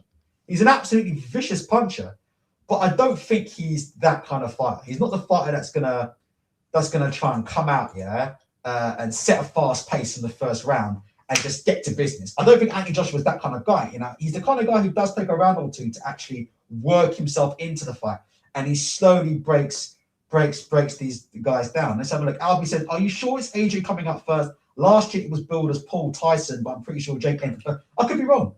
But it's just like the way Anthony Joshua was, he was wrapped up and he was in the lobby. So I assume that as he's going to be out pretty soon. I mean, he was in the lobby, but I could be wrong. I could be wrong about that. We'll see. But we'll wait and see. But yeah, I just feel like AJ hasn't shown okay. Game is saying AJ's walking first. That's what I expected, but we'll wait and see. But like I said before, I just feel like Anthony Joshua's never been that type of fighter. Like I said, it's going to be interesting for this fight. It's going to be interesting. It's going to be interesting to see how expectations meet reality. As the Baumgartner fight is just finished, there you go. So there it is. It's going to be very, very interesting in this fight to see how expectations actually meet reality in this fight. Does that make sense? That's what I'm trying to say. It's going to be very, very interesting to see because a lot of people are thinking AJ is going to go in there, and you look at the size of him and you look at how intimidating he is. He does look a bit like Mike Tyson, in my opinion, just my opinion. He's going to go in there, AJ, and he's going to be aggressive, and he's going to look to get this guy out of there. And it's just that is not Anthony Joshua. Press one if you agree with me, press two if you disagree. That's not Anthony Joshua. He's never been like that. He's always been like a fighter who does to set himself up. So that's what I think he'll do. I honestly think this fight's I'll make a prediction. I think this fight will go around. There you go. I'm going to end up looking stupid now. I think we'll probably see a round of this fight. Because I think, like I said before, Anthony Joshua's not going to throw himself in there. He's going to set it up. He's going to wait and see what Jake Paul's doing, what Jake Paul's about, and we're going to see. So I'm thinking we could see a round of action here. A lot of people expect it to end with the first punch of the fight and stuff. I ain't necessarily sure we are going to see that. Let me just check the Ashes cricket score. England are going along very nicely at the minute right now. Jesus Christ. There you go. It is what it is. Right, 50 in the chat. If you can hit the like button for me, please hit the like button. This is a once in a lifetime stream. It's 5 in the morning down here. So it's 4 in the morning down here in the United Kingdom. Okay, did I send that tweet out? Yeah. It's 4 in the morning down here in the United Kingdom. It's nearly Christmas. I should not be doing these shows at the minute. I should be working. I should be doing project work. I've got deadlines to meet. I've got all sorts, mate. It is what it is. So if you could please do that, that would be great. Oh, my brother's here. Shout out to On the Record Boxing. Hey, here he is. Here's Shevin. Shevin, what do you think about my setup? What do you think about the new camera and the setup, Shevin? Give me a score out of 10 for it. What do you think? This isn't going to happen all the time, but as it's Christmas, people were asking for Christmas stuff. There you go. You get the Christmas camera, yeah. Christmas stuff. You get the Christmas camera. What are you guys thinking? Shevin, give us your prediction for the show tonight. Let's have a look here. Albie Reynolds says Anthony Joshua to call out Daniel Dubois post-fight. Are you kidding me? So Albie thinks that he's got some information saying that if AJ wins this fight, he's going to call out Daniel Dubois. I think that Daniel Dubois is a bad matchup for Anthony Joshua. That's my opinion. What do you guys think about that? Yes or no? Like, can AJ win the fight? Yeah, he can beat anybody. He has the punch power to beat anybody. But to be honest with you, I think Daniel Dubois is a bad fight for him. A really, really bad fight for him because Daniel Dubois will always bully the bully. He'll bully the bully. And he fights the kind of style that Anthony Joshua doesn't like. The way to really beat Anthony Joshua is to get him on the back foot and bully the bully. Right? Press one if you agree with me on that. He doesn't like it. And I'll tell you something about Anthony Joshua quickly. Right? So the thing about Anthony Joshua is, right, when you push him back, again, I've said it a million times, he's an on-top fighter. Some of the stuff he was doing in the Daniel Dubois fight was very, very alarming to see, right? Very, very alarming. I don't want to make a fool of myself on camera, but sometimes it's like, how do I say it, yeah? So when someone's throwing a punch at you, for example, right? And I'm not a boxer, but, you can see the gloves. I've got gloves for a reason in the back, yeah? Because we use them, right? When you're a boxer, yeah? When someone throws a punch, you want to try and stay compact, yeah? So chin down, hands high, hands covering the chin, right? This is the basics of boxing, all right? Hands covering the chin, hooks, you just bring your hands up, yeah? Right hands, you parry, jabs, you parry, slip, roll, etc. Okay, right? But the importance of boxing when you're defending is to stand compact. And when you've got a guy like Daniel Dubois, yeah, listen, who's throwing double jabs and trying to throw the right hand over the top, like I said before, really important, hands high, chin tucked, yeah? Hands high, chin tucked, cover, and cover. Anthony Joshua, like I said before, is not used to being hunted, yeah? When Daniel Dubois was pushing him with a double jab back, AJ was leaning back and his chin was coming up in the air. So the double jab was coming, so jab would come. And instead of Anthony Joshua doing what Usyk would do is this. What a seasoned fighter like Usyk would do is stay compact, stay small, double jab comes, and just takes that step back. Yeah? Just makes him miss. Just the double jab comes, just takes that step back. Yeah, but I'm still compact. I've still got my shape. Press one over with me, yeah? I'm still compact. My chin is down. My chin is tucked into my hands. My hands are still high. My elbows are tucked in. So the body shots come in. My elbows are still tucked in. I'm still compact. I'm still keeping my shape. I'm still balanced. That's the key. The key to counterpunching, the secret to counterpunching is to stay balanced at all times. Press one if you're with me. Press two if you disagree. You can't counterpunch if you're reacting to punches like this. Watch. If someone throws a double jab right hand at you and you do this and you're leaning back, chin in the air, and you're leaning back like Anthony Joshua, you are not in a position to counterpunch. Your balance is gone. You're leaning back. All the weight is going back onto your back foot. You're leaning back onto your back foot. If you watch Anthony Joshua against Daniel Dubois, you'll notice he was bouncing off the ropes. How many of you guys press 7 in the chat if you notice Anthony Joshua beat Daniel Dubois? As Daniel Dubois was hunting him, double jabbing him, if you notice Anthony Joshua started to bounce off the ropes. He's bouncing off the ropes because his weight distribution was all off. It was all off. He was leaning back. When you lean back, all your weight goes back onto your back foot. You start taking yourself backwards. You start bouncing off the ropes. This is what he was doing. He was bouncing off the ropes, AJ. Bouncing off the ropes. Terrible, terrible stuff. You can't counterpunch. You can't counterpunch in that situation because you're off balance, yeah, and you're not in a position to punch. So this is what I'm saying. That's how you beat him, yeah. You bully the bully. You get him on the back foot because he doesn't like it. You get a double jab, right hand over the top, and he has bad habits. His chin will come up in the air. He'll lean back like this. He'll lean back. His hands will drop. His chin will come in the air. He'll lean up, put all his weight on his back foot. He'll take himself off balance. He can't actually get any good counter punches back. He starts bouncing off the rope because his balance is all over the place. He just doesn't like it. He can't handle it. That's how you deal with Anthony Joshua. Jake Paul obviously doesn't have the ability to do that, right? I'm not even sure Tyson Fury has the ability anymore to do that, you know? Like, Tyson Fury might actually be a better fight for Anthony Joshua right now than Daniel Dubois. Genuinely, like, Tyson Fury's like, he's a bit older. He's been through the wars. He's been through some serious attritional fights. Whereas Daniel Dubois, he's had a few bad knockouts, but he's still relatively young in the sport. Does that make sense what I'm saying? I just think Dubois is a bad matchup for Anthony Joshua. But that's the way you beat Anthony Joshua, in my opinion. Like, he doesn't like to be hunted. Another thing about AJ as well is that the thing about Anthony Joshua as well, he's big, he's 250 pounds, he's very, very heavy set, yeah? He's not very good at adjusting his feet. Does that make sense?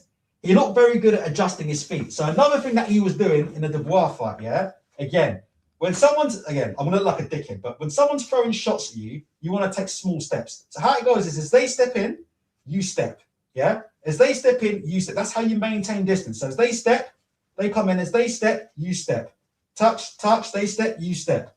They step, you step. They step, you step, counter. Does that make sense? Press 7 if you're with me. Press 8 if you're not, yeah? Excuse the belly, I'm a little bit overweight. But press 7 if you're with me. Small steps if you're trying to control range against somebody like a Daniel Dubois. It's always small steps, not big steps, yeah? So stay inch, you inch. Stay inch, you inch. Stay inch, you inch. Maintain. When you're ready, come over the top.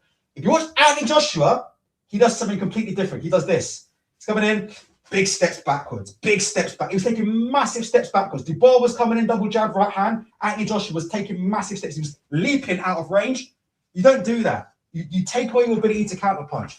You take away your ability to counterpunch. You take yourself off balance. That is a stress reaction. Press 7 if you guys are still with me in the chat, or press 8 if I'm not making sense, yeah? But like I said before, small steps, always. Small steps. Look at the quality fighters like the Usyks, the Mayweathers, the Rigondeaux, the Lomachenkos. You never see them do this. When they're met with pressure in the ring, you never see them take massive steps back. You never see them take huge steps back because they take themselves out of punching range and they take themselves off balance. When you look at good counter punchers, the secret to counter punching is to stay compact, short step, boom, boom. Punch comes, short step, boom. Short step, boom. It's always about short movement, short slips, short movement, short slip, throw your shots. It is what it is. So that's what's going on anyway. Again, I'm looking like a bit of a dickhead there, but it's Christmas, isn't it? So we're going to have a bit of fun with it, but that's what I'm saying. So that's how you beat Anthony Joshua. That's how you beat someone like an Anthony Joshua. Obviously, I don't think Jake Paul has those tools. And I'm not sure Tyson Fury has those tools in a minute either. Like, there's a lot of unknowns about Fury as well. So if I was AJ, I would say as far away from Dubois as possible. Right, this fight is nearly on. Are we ready or what? Right, let's have a look. What's going on? Well, did Anderson Silva flatten Tyron Woodley, yeah? There you go. That's dangerous, you know. Tyron Woodley's been flattened a few times in the ring now, hasn't he? Wow, that's crazy. Anderson Silva at 50 years old fucking KO Tyron Woodley. That's fucking crazy. There you go. All right. I didn't even know, you know. Fucking hell. You guys are wondering why there ain't much drug testing for these fights. There's your answer, isn't it? Jesus Christ. You've got 50-year-olds in the ring getting in there and absolutely flattening people. You know what? Listen, I'm 40 years old, yeah. It gives me a lot of hope for it gives me a lot of hope to continue boxing, man. It does, you know. Honestly, it gives me a lot of hope, man. It gives me a lot of hope to continue boxing. If you've got 50-year-olds doing it, obviously they're all fucking juiced up to the fucking eyeballs, but you got 50-year-olds still doing it. Maybe I've still got a bit of time left. It is what it is. All right, so we're getting close to the main event now. We are getting close to the main event of the evening. It is what it is. So yeah, like I said before, we're going to see again. I'm just interested. The only thing I'm interested in this fight is to see is how Anthony Joshua looks, how he looks coming to the ring, how he deals with the pressure, and how he starts off the fight. That's really all I want to see from Anthony Joshua. How does he look coming out to the ring? Does he look calm? There's a lot of pressure on him. How does he look? How does he deal with the pressure? Because we all saw like the Andy Ruiz fight when AJ came out to Andy Ruiz. You know, he looked a bit deer in the headlights, didn't he? In my opinion, he looked a little bit off, didn't he? In the Andy Ruiz fights, there was rumors again. We don't know if they're true or not, but there were rumors that he had a panic attack backstage and things like that. And there was all kinds of things that were going on behind the scenes. Again, he's a guy who, you know, I have anxiety too, but he's a guy, look, he doesn't handle pressure very, very well, in my opinion. Here he is, right. We've just got some footage of Anthony Joshua. He's got the gloves on. Everlast. Oh, is Everlast AJ's normal glove? It is, isn't it? Or am I wrong? AJ. Is he normally? He's not. AJ's normally a rival man, isn't he? Guys, let me know in the chat. AJ. Is AJ an Everlast man or a rival? I'm pretty sure AJ's a rival man. I'm just looking. Jake Paul is ready to go now. I'm just looking at Anthony Joshua right now. This must be surreal. Sorry, I'm just looking at Anthony Joshua. This must be surreal if you're Anthony Joshua, you know. Let me just mention one thing, all right? Game, you tell me if I'm right or wrong, okay? So I've all made an idiot of myself, yeah, by showing you about, you know, sort of the importance of taking small steps and how to deal with pressure and, you know, these kind of things, right? Let me throw something else at you. It's something that's so obvious, right? So obvious. Sometimes you need that fear of your opponent to take you to the next level. Trust me. Sometimes you need that bit of, you need to know that you're not invincible. Does that make sense? I'm sure loads of you have been and done a bit of sparring and done whatever you've done, right? I know some of you have done, I know some of you do kickboxing, I know some of you box, right? How many times have you ever done something and you go in overconfident? You just feel invincible. You feel like nobody can hurt you, nobody can do anything to you, nobody can do anything. And you go in there and you just don't perform. Like it doesn't happen. Like you don't have the spark. Like you almost go in there, you're lethargic. This is something that happens in boxing all the fucking time. Again, like I said before, Anthony Joshua is a consummate professional. I'm not saying that he's going to lose to Jake Paul. What I'm saying is just things that you need to be aware of and just things that you need to keep your mind on. It's a different mentality, and it's going to be interesting to see how Anthony Joshua switches himself on for this fight and how he goes about it, because, you know, you're going to struggle to take this guy seriously, innit? This is a guy who's been in the ring with Alexander Usyk twice, yeah? This is a guy who's done fucking 24 rounds of Alexander Usyk. He's now fighting some fucking dude off the Disney Channel who he outweighs by like 50 pounds, right? It's going to be incredibly difficult for Anthony Joshua, in my opinion, to get himself up for this fight, you know? And like I said before, there is a medium, right? There is a medium where you do sometimes need a little bit of a healthy fear of your opponents. Like, look, if I don't train properly, or if I don't do this, then I could end up looking like a dickhead type thing. You need something to drive you. You need something there to just keep you on your toes a bit. And I just say, I hope AJ has that in this fight, because if not, like I said before, listen, Tyson Fury versus Francis Ngannou was very, very, very similar type of thing, where Ngannou came in a fight, he had nothing to lose. Fury had everything to lose. Everybody expected Fury to end him within a couple of punches. And if you look at Fury, he didn't really train for the fight. If you look at his body when he came in the ring, he looked fucking, he looked soft in the body. He didn't look particularly fit. Do you know what I mean? That was a guy, Fury, who really didn't, you know, take that seriously. If you look at the Fury who fought Ngannou versus the Fury who lost that first fight to Alexander Usyk, you're looking at two completely different specimens, right? You're looking at one who was very, very lethargic, yeah? And you're looking at one who knew he was in a fight of his life. You're looking at two different specimens. So like I said before, again, like sometimes the mental side of boxing is very, very important. Do you know what I mean? It's not just about big muscles and resume. It's about on the night. That's all I'm trying to say. Like boxing is about on the night. Boxing isn't about resumes. Boxing isn't about who beat who in the past. When you're looking at two fighters who are going to get in the ring, yeah? The fighter who wins is this. This is who wins the fight, yeah? at 10:30 at night in the T-Mobile Arena, yeah, right? At 5 minutes past 10 at night in the T-Mobile Arena on the fucking 19th of December, 2025, yeah? Who carries out the game plan better? Who is able to implement the game plan over who performs better than who can handle the pressure better than who? And a lot of things can influence these things, because like I said before, you're talking about a half an hour window. I know it's not T-Mobile, Sharon, but I'm just saying, yeah. But you're talking about a half an hour window, yeah. You're talking about a half an hour window, right? You've got to be at your best for a half an hour. All that 6 months training you did, all that training you did doesn't mean anything. Does that make sense? All of this training, who you fought 5 years ago, 10 years ago, you won an Olympic gold medal in London 10 years ago, it doesn't matter. For a 10 to 20 minute period, yeah? For a 10 to 20 minute window, right? On that given night, on that given day, you have to be able to perform. And things happen. You have an argument with your missus. Someone in your family is not well. You've got money problems. You've got promoter problems. There's been a disagreement over something. You've got a drug problem. You've got an addiction problem. You drank too much. You didn't follow your diet properly. You fell out with your trainer. There's a lot of things that happen. There's a lot of things that happen in boxing that mean that when you step in that ring, sometimes you aren't at that optimal level that you need to be at. You're not at that optimal level. That Skin takes you back. Sir Skins. Listen, there's a lot of things that can happen in the ring, yeah, that can happen in the run up to the fight, which take you off your game. Because like I said before, this is what happens, right? It's can you peak for that 15 minutes, yeah? That 20-minute period, can you peak? Listen, sometimes, yeah, it doesn't happen. Sometimes it doesn't. Sometimes you just didn't get a good night's sleep. Happens. Sometimes you just don't get a good night's sleep. You know, you come to the ring, you feel drained, you feel tired. Sometimes you just don't feel up for it. Suffering with depression, suffering from anxiety, whatever you're doing. Do you know what I mean? Something didn't agree with you.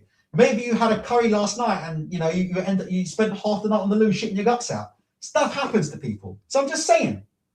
Remember, yeah, boxing isn't about resumes, right? Boxing is about on the night, on the night at 3:30 a.m. in the morning on December the 19th, 2012, 2025, yeah, who can implement their game plan, yeah, for those 10-15 minutes. That's what this is about. Resumes do not win fights, all right? I keep saying it, I'm gonna say it one more time. Don't waste your time talking about resumes when you're trying to figure out who's going to win a fight between fighter A and fighter B. All right, it's pointless, yeah? Fucking Daniel Dubois got stopped by Joe Joyce, yeah? Right? Daniel Dubois got stopped by Joe Joyce and handed Anthony Joshua the biggest beating of his career, yeah? So like I said before, Daniel Dubois had no resume compared to Anthony Joshua, went in there and he smashed him to pieces inside 5 rounds, yeah? Resumes don't mean a fucking thing. It just matters on the night for those 10 minutes, for those 15 minutes, for those 30 minutes, who can peak, who can handle the occasion, who can get off the game plan. Like I said before, this is what we'll find out in the next couple of minutes. I have to say, yeah, Kate Abdo, I don't know what's going on with Kate Abdo, but someone needs to have a word with her about the amount of fake tan that she's putting on, because it is absolutely, I mean, press one if you agree with me. I have to be honest, she's nearly darker than me. I mean, what the fuck is going on with Kate Abdo? You're nearly the same, she's nearly the same color as Layla Ali. The difference is, yeah, I'm actually a real black dude, yeah? And she ain't. So someone needs to have a word with her about all this orange stuff. I don't know what she's putting on herself, yeah? All of this orange stuff, but it is what it is. Ah, look who's showing up. Was LD Phoenix. Serious? Fucking hell. LD Phoenix stepping up in the building. The king. Good to see you, Mr. Phoenix. Shevin says, we've got a friend, a mutual friend of me and Shevin's. He swears, one of Shevin's friends swears that Kate Abdo is a 10, was arguing with it today. Fucking hell, Kate Abdo. I'm not gonna be disrespectful, but all I'm saying is this, yeah? Kate Abdo needs to embrace her skin color, her natural skin color, right? Can we agree with that, yeah? Press one in the chat if you agree. Kate Abdo She's looking like fucking. Do you know what she looks like? Kate Abdo. Kate Abdo looking like Simba from The Lion King, but she's got the same tone, yeah, as Simba from The Lion King. Think this again. Simba, Lion King, same color. Exactly the same color as Simba from The Lion King. This one here on the right, I would say, that's probably Scar when he was young. But she's looking like this. Look, actually, look. That on the right-hand side actually doesn't look like Kate Abdo a bit. This is what Kate Abdo looking like. Yeah, look. That's what Kate Abdo looking like, man. She looking like orange as fuck. Like, come on, dog. Like, it is what it is, isn't it? Like, just embrace your natural skin color, please, Lord. It's painful, man, to watch these females do this to themselves, man. Cover themselves in makeup to this level and to this degree. Let's it is what it is. Let's get Kate Abdo up in here. Like I said before, I'm not saying, yeah, that she's not good looking or whatever, but I mean, I know people are absolutely in love with her, yeah, but I'm trying to find a photo of what I'm talking about. There's our husband, Malik Scott. Look at this. She's nearly the same color as Malik Scott. Press one if you agree with me. Press two if you disagree. Press one if you agree. She's nearly the same color as Malik Scott. What a guan. What a guan there. Looking like the Lion King with that mane on her head. What is going on there? Look, these two nearly the same color. These two nearly the same color. And you know what's crazy about it as well? If you look, can you see how the inside of her arms doesn't match the color of her forehead? Can you see that there? Look. If you look at the inside of her arms, you can see her real color. That's what you call a white lady. That's what me and Shevin call. Do you know what we call that? You see the inside of that forearm there? Do you know what me and LD Phoenix call that? Me and LD Phoenix call that white women. That's what we call that, yeah? We call that white women on the inside of that forearm. But then you're looking at the forehead and it's completely different color. Forehead, completely different color. So I'm just saying, like, just embrace your natural self, man. Some of these females need to love themselves a bit more, man. Stop putting all this stuff. Anyway, look, it is what it is. I just lost eight viewers talking about Kate Abdo's fake tan, but it is what it is. All right, we've got David Hay, yeah, ringside with Christina Poncha. Someone saying they like David Hay's homeless beard. There we go. David Hay there with his new beard. I like David Hay looking decent, actually, you know. He has trimmed that beard a bit. He has trimmed that beard a little bit for TV. He has trimmed that beard a bit. I think he picked Jake Paul to win. Am I right or am I wrong? David Hay. I believe he picked Jake Paul to win this fight. So I think you guys all know, yeah, the outcome of this fight is what it is. LD Phoenix says, if Jake gets paralyzed, will Eddie Hearn finally be finished? Do you know what, LD Phoenix, right? Nobody's actually, nobody's talked about that, you know, in terms of like what happens if Jake Paul gets really hurt. I'm watching Jake Paul right now trying to feint, yeah, a jab to the body and throw, excuse me, I'm watching Jake Paul now trying to throw a jab to the body, lead hand to the body. It don't look great. I don't know if you guys can see that. It don't look great. See, this is what I'm saying. I know you guys are late to the show because we go for an hour and a half. I said it before, yeah. I think that Jake, to do anything in this fight, needs to play on your unorthodoxy. Don't try and box the boxer. Does that make sense what I'm saying, guys? Don't try and box a boxer. Don't try and box a boxer. Be you. You're unorthodox. You got here being unorthodox. Be unorthodox.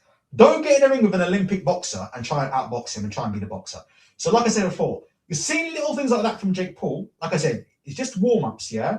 Just warm-ups. But I'm just saying, yeah, that jab to the body, the way he was throwing, you've got to be careful. AJ has got some semblance of very, very good timing, you know, and he's very, very good at throwing the uppercut, you know?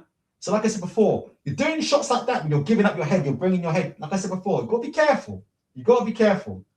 You've got to be careful. That's what LD Phoenix, this is what I said early on. You said exactly what I said, that KSI, and people will laugh because they don't understand actual boxing. But KSI, the kind of thing he would do is exactly what needs to happen. KSI wouldn't try to be a boxer. He would come out, he would look like an idiot, he would do his jumping jacks, yeah? And he would look unorthodox, but he would just make it ugly and he'd make it hard. Remember, Tommy Fury beat Jake Paul, right? True or false? Tommy Fury beat Jake Paul, right? Tommy Fury's fight with KSI was way harder than his fight with Jake Paul. Am I lying? Am I not lying? True or false, right? Tommy Fury beat Jake Paul, Anthony Joshua's opponent. But the KSI fight was by far the hardest fight of his career. Why is that? Because boxing fights are not decided by resumes. Boxing fights are decided by styles. Yeah? That's what determines what wins a fight. Styles. Resumes don't determine that. That's why I said before, Tommy Fury's already beaten Anthony Joshua's opponent tonight, as my Netflix has just fucking crashed. You know, if my Netflix stops working, I'm telling you right now, forget that. Forget that. I'm not down for that. It is what it is. Christina Poncha there looking very, very good. It is what it is. What's Game saying? He's saying Netflix just using this event to promote all their podcasts and shows. I'm going to be 100% honest with you guys, yeah? I don't actually own Netflix. This is my wife's Netflix. I don't own Netflix. I don't watch Netflix. Netflix doesn't interest me in any way, shape, or form. I've never been interested in Netflix, and I never will be. There's nothing on Netflix that I want to watch or that I'm interested in watching. Period. Like, there is nothing. I'm not one of the only people on this earth to not have a Netflix account or watch it. I don't think I've ever watched anything properly on Netflix. It's just not for me, innit? I don't watch Netflix. It's crap. That's just my opinion. So this is my wife's Netflix. Let's see what's going on with IFL TV before we have you seen the state of IFL TV? By the way, what happened with Andrew Tate and Chase Moore? Does somebody know? Andrew Tate, did he win his fight with Chase Moore or not? If somebody knows, let me know. This is what IFL TV have descended to. Look, 94k views. Tommy Robinson and Ty Mitchell. This is what IFL TV is now descending to. You know, that and trying to sell Christmas hampers. They're trying to sell butcher stuff, Christmas hampers. IFL TV, absolutely a finished channel, you know. I'm trying to figure out which channel's more finished, my channel or IFL. It might be IFL, you know. Because IFL be getting the same numbers as me, yeah. But the thing is, I've got about 3,000 subs. They've got about 2 million. I'm not even joking. Look at this stuff. 400 views, 390 views. Look at IFL TV. They're barely cracking like 10,000 views on the video, unless it's Tommy Robinson, yeah, and fucking Ty Mitchell. Stick a fork in IFL TV. They are absolutely finished. Mark Stanton is saying the Matchroom car crash documentary on Netflix can't be that much worse. I've never seen that. I've heard good things about it. What's it like? The Matchroom boxing documentary on Netflix. I tell you what, if they're trying to sell them dodgy Matchroom caps, I told you, I'll show you one more time before we get going. If they're trying to sell this on that Matchroom show, they're trying to sell these dodgy Matchroom hoodies, 75 quid for a fucking Matchroom hoodie like this, look. Then I'll tell you, I'm definitely not up for it. Look at this, 75 quid for this fucking hoodie. Hold on. 75 smackers for this. Somebody's taking the piss. Whose idea was this? I just want to know, like, whose idea was this shit? 75 quid for a Matchroom boxing hoodie with MB written on it. Made in Cambodia. Show me the label. Actually, let me see. Where was it made? More information. Where was this shit made? Tell me where it was made. Made in a fucking sweater farm somewhere in the middle of Guangdong. Press 1 if I'm right, press 2 if I'm wrong. Innit? Made somewhere in a fucking sweatshop farm, yeah, by fucking slave laborers in the middle of Guangdong. And they want to charge you fucking 75 quid for this shit. Choose your size. Fucking hell. Double XL. I'll pretend I'm John Fisher.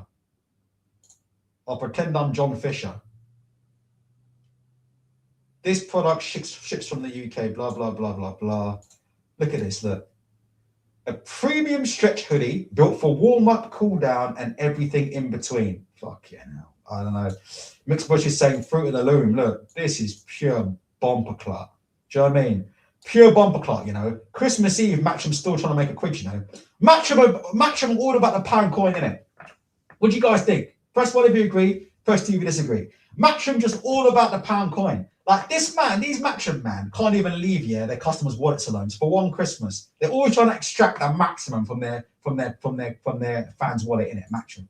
They're always thinking of new ways, to extract coin, from their dumbass customer base's wallet. There you go. Let's have a quick look at the training vest while we sit and wait for AJ to come out against Jake Paul. This Netflix coverage, by the way, can you guys give me a score out of 10 for this Netflix coverage? If I had to score this Netflix coverage out of 10, I'd give it a 1. It's a disgrace. What is this? We'll be right back. That's all I've been seeing on the screen, for the last fucking 20 minutes. Am I right or wrong? On Netflix. We're all watching it right now on Netflix, All you can see is we'll be right back. Right back for what? Main event was supposed to be at 3:30. It's fucking 4:15 by now. If I look at cricket, yeah, England will probably be beating Australia by now in the Ashes. That's how long this has gone. Let me just get this up on it. Hold on. England probably beating Australia in the Ashes right now. That's how bad this coverage is. Oh my God, they're 106 for 2. Fuck off, England. This test match is on. Trust me. Like I said before, it is what it is.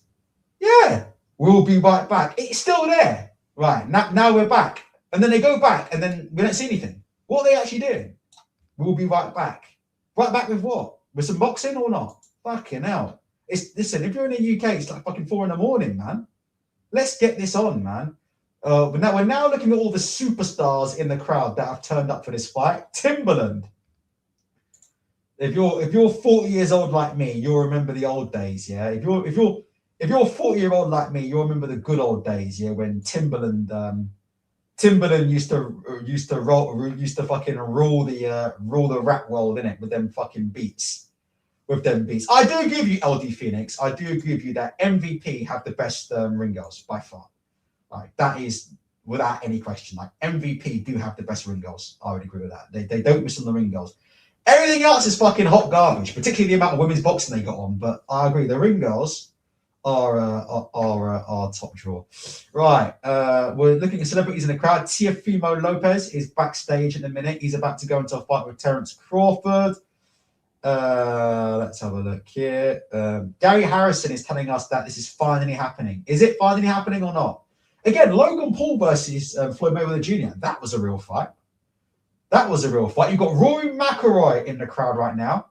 Not with his wife there, Rory McIlroy. Wonder if he's still having an affair with Amanda Balionis. If you watch golf, you'll know what I mean. Good old Rory McIlroy, the purveyor of he's basically, what is Rory McIlroy? He's the Mahatma Gandhi of golf. If you follow golf, you know that Rory McIlroy is the Mahatma Gandhi of golf. He's always preaching about morals, and he's always preaching about, you know, who's right and who's wrong. And then when his wife's not looking, he's fucking sneaking off and he's shagging other women, because that's the kind of guy Rory McIlroy is. The game is saying it's now anthem time. I mean, it's just garbage, man. This ain't doing Netflix any favors, you know. Let me turn the sound up. Hold on. Anthems for what? Jake Paul versus Anthony Joshua. You got fucking anthems. For what reason? Hold on. Oh my God. Oh my gosh.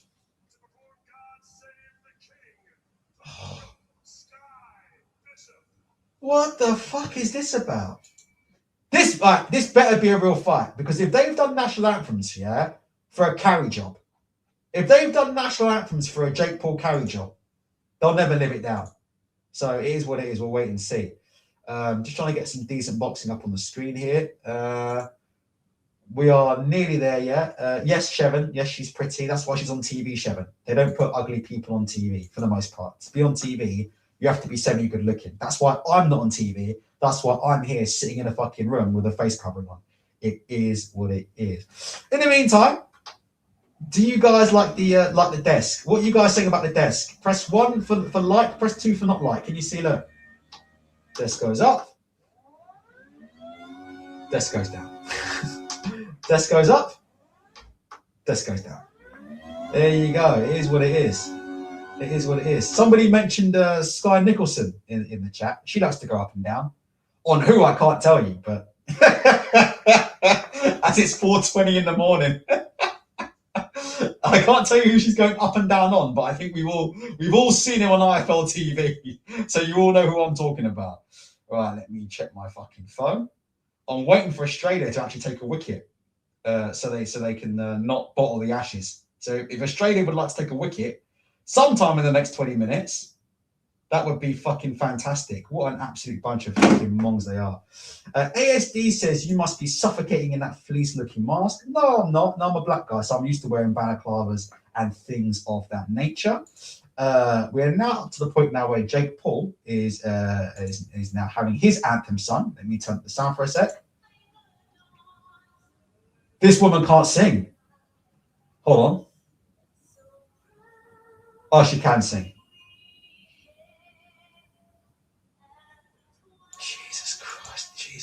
God, what are we doing in boxing?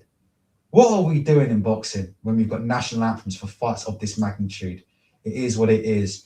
You can see there, before we get going, you can see the Jake Paul versus Anthony Joshua face-off there. Eddie Hearn grinning like a cat. It is what it is. Let's have a look here. ASD says, okay, what's your prediction for the fight? Be honest, please. What, mate, we don't know what kind of fight we're going to get. I think it's going to be a real fight, but there's no guarantees, isn't it? Like, we don't know if Anthony Joshua is going to carry him. We don't know what's going to happen. I'll give you my honest prediction, all right? You guys asked me for an honest prediction. I'll give you the honest prediction, all right? Oh, my fucking stool there. You guys asked for the honest prediction. I'll give you the honest prediction. I think that Anthony Joshua will come out and get behind the jab. Genuinely, that's my opinion. I think he'll come out, I think he'll get behind the jab, and I think he'll take a look at Jake Paul for at least the first minute or so. I think Jake Paul is going to use the ring. I think we'll see Jake Paul use a lot of head movement, and I think we'll see Jake Paul try and stay as compact as possible. And Jake Paul's going to try and survive the first half of the round. Here's my prediction. I think the first minute or minute and a half, don't be surprised if you hear boos. There you go. Do you like that prediction from me? Yes or no? Right? In the chat right now. Do you like that prediction from me? Right? Don't be surprised if you might start hearing boos early on in this fight, because I've just got a feeling, I could be wrong, that AJ will go about his business in a methodical manner. Jake Paul might not want to engage much early on. And I think that's what's going to happen. It's a big ring, this ring, right? It's a big ring, plenty of space. We'll see. So like I said before, I just don't think expectations might not necessarily meet reality. Because I think people are expecting AJ to steam in, meet Jake Paul in the middle of the ring, throw a right hand and end the fight. I don't think that fight's gonna happen like that. I don't think Anthony Joshua is that type of fighter. I think he's a naturally cautious fighter in the early stage of the fight. So we'll wait and see. We'll wait and see what happens. We'll wait and see. But just to see if he stalks him, right? But I think definitely from Jake Paul, I think Jake Paul is going to be small and compact, and you'll see a lot of this, in my opinion. You'll see a lot of head movement, a lot of rolling. We'll be trying to roll in. And I think you may end up seeing a lot of this from Jake Paul. What you may end up seeing is a lot of this rolling, and then overhand right. And he may look like a fucking idiot because he may be throwing those overhand rights from so far out of range. You may see him like fall over his front foot. So you may see Jake Paul, like I said, you know, when fighters they get a bit desperate, but they it's almost like that because they're so far out of range. He's going to be throwing punches, I think, from quite far out of range. So like I said before, he's going to look stupid, yeah? You're going to see him fall over his front foot. He's going to fall over like that, and you're going to see those kind of punches, in my opinion, from Jake Paul. That's my opinion. So that's my opinion. That's what you're going to see from Jake Paul early on in the fight. I think he's going to struggle to get distance on Anthony Joshua. I think he's going to struggle to get range on Anthony Joshua. And it wouldn't surprise me that, like I said before, if he resorts to throwing those overhand rights here from out of range, a lot of Hail Mary shots, but possibly falling over himself, maybe looking a bit silly in the fight, possibly, tripping himself up a couple of times. Press 1 if you like my prediction, press 2 if you don't. Does that make sense? That's what I feel that we could see in this fight. I think, like I said before, first round, I'm actually not expecting too much. I'm really not, actually. I could be wrong about that. But it really depends on Jake Paul. If he wants to come and be the aggressor, then AJ will definitely put his lights out in the first round, 100%. If he wants to come in there and try and put pressure on Anthony Joshua, then AJ will definitely put his lights out. It's that simple. Okay, like, we're gone. Anthony Joshua is walking first, as we said. Let's see the walk out. Let's see how he looks. He looks fine.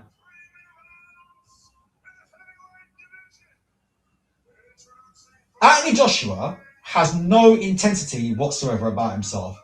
Like, he looks like he's about to go and pick up a Big Mac and fucking chips from McDonald's. Press 1 if you agree with me, press 2 if you disagree with me. Like, Anthony Joshua, like, he's got no intensity at all. Like, he just looks to me like, if you're looking at Anthony Joshua making his way to the ring right now, if I told you that Anthony Joshua was on his way to pick up here a big tasty, a large chips, a large strawberry milkshake, and 6 McNuggets. Press 1 if you believe me. Press 2 if you don't believe me. Like, he looks totally chill, Anthony Joshua, on the way walk out to the ring. Like, he doesn't look phased at all to me. He doesn't look phased at all.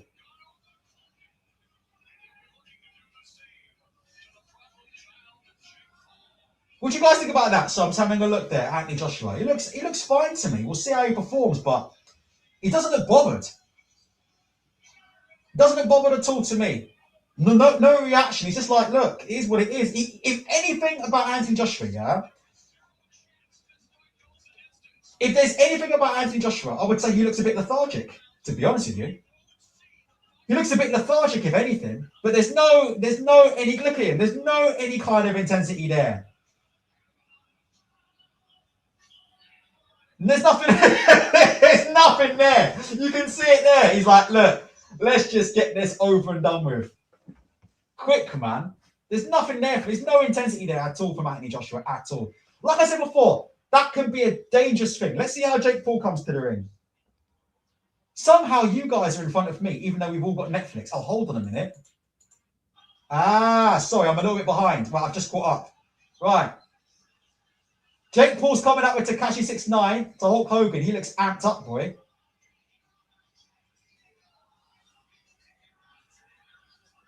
It's just one of the worst walkouts I've ever seen. What do you guys think about that walkout? I don't like Tekashi 6ix9ine, but Jake Paul looks amped up. That ring is huge, by the way. That ring is absolutely huge. Body language experts, what are we saying so far in the chat? Body language experts. This fight is seconds and seconds away. Anthony Joshua versus Jake Paul. Can't believe, yeah? I'm saying that. But Anthony Joshua versus Jake Paul live, yeah, is literally seconds away from happening. It is what it is. To me, like I said before, we're talking about walkouts and things like that. To me, Anthony Joshua just looks like it's just another day at the office. That's what he looks like right now, Anthony Joshua. To me, just another day at the office. If anything, to me, Anthony Joshua looked a little bit lethargic. He just looked, for me, a little bit lethargic on his way out to the ring. For me, a little bit lethargic. Not that he's going to lose, but he's just not fussed at all, Anthony Joshua. What are you guys thinking? Guys in the chat, what do you think? Tell me right now. What do you think about the way Anthony Joshua looks versus the way Jake Paul looks? Do you make anything of it? I'm just looking at AJ. AJ looks like he's going to go for a stroll for some chicken nuggets. He's speaking to himself. He's walking around the ring now. He's talking to himself, Anthony Joshua.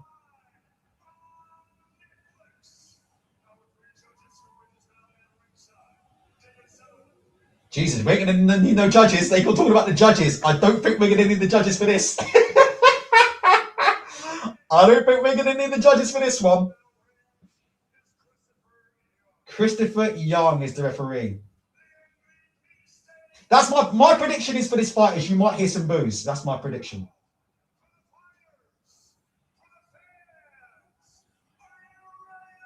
Hey, just to quickly check, you guys can't hear the sound through my on the mic, can you? Because I don't want to get done by copyright, so I just want to make sure. You guys have gone very, very silent in the chat. They're doing the introductions. I'm just looking at how these guys look. Right, here we go. Anthony Joshua. It's crazy, man. It's hard to believe, yeah, that you can go from being an Olympic gold medalist and a unified champion, one fight away from being undisputed, to lining up against Jake Paul. AJ to me looks pretty calm. He looks calm. He just looks like, look, here for business, dish dash dosh. He doesn't look flustered to me. Harvey says, reckon Jake will shell up and move a lot for 4 rounds, get pinged on ropes in round 4, and ref will jump in. Let me tell you right now, if this fight goes 4 rounds, I don't want to be Anthony Joshua if this fight goes 4 rounds. I'll tell you that now. If this fight goes 4 rounds, it ain't going to be a good look. People ain't watching this fight for this fight to go 4 rounds. People are watching this fight because they want to see... okay, I'll turn it down. People are watching this fight because they want to hear... Listen, people want to see if Jake Paul gets carried out on a stretcher. That's the reality of it, yeah? True or false, yeah? That's what people want. Listen, it's a cold world, man. It's a cold world out there. That's what people want to see. Eddie Hearn there with Anthony Joshua. Anthony Joshua just looking at the ring there. Anthony Joshua looks like he's just woken up from a nap. It's like someone just woken up with a nap. He just woken up. It's like somebody just kidnapped him from Watford, stuffed him in the back of a van, woke him up, and now all of a sudden he's in the middle of Miami in front of 50,000 people. He's like, what am I doing here? As the look on AJ's face is like, what am I doing here? What am I doing here? It's going to be so interesting to see how he gets himself off and how he goes about the fight. Everything that I'm seeing from him so far, I think we're going to see a timid start. Oh yeah, Jake Paul, just the one defeat to Tommy Fury. Terrible. Jake Paul, just the one defeat to Tommy Fury. Here we are. Oh my God, it is what it is. Yeah, let's not forget Road to Undisputed. Jesus Christ, let's get this on. Let us get this on.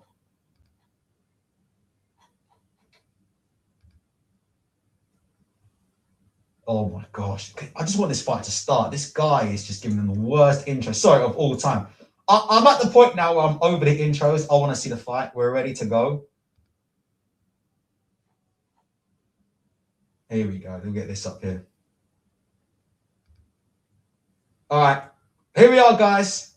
This is what it's come to, but I'm doing this as a Christmas present. I normally don't cover these kind of fights. I actually wasn't going to watch this fight, but we're going to watch it. We're going to watch it together. This is the stupidest fight of the year, right? We're about to see the stupidest fight of the year. We're about to see a fight that should never, ever have happened. And a fight that should never have taken. Can I ask you guys to do me one favor, please? Please don't post any spoilers in the chat.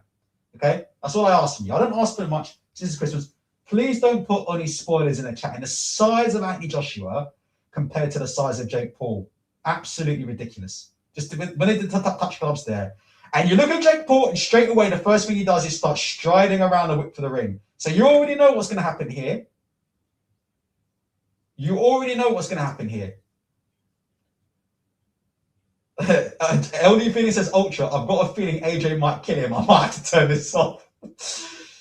I think it's going to be a real fight. I've said that from the get-go. I don't think that they're going to muck around here. Let's see. All right, the bell rings.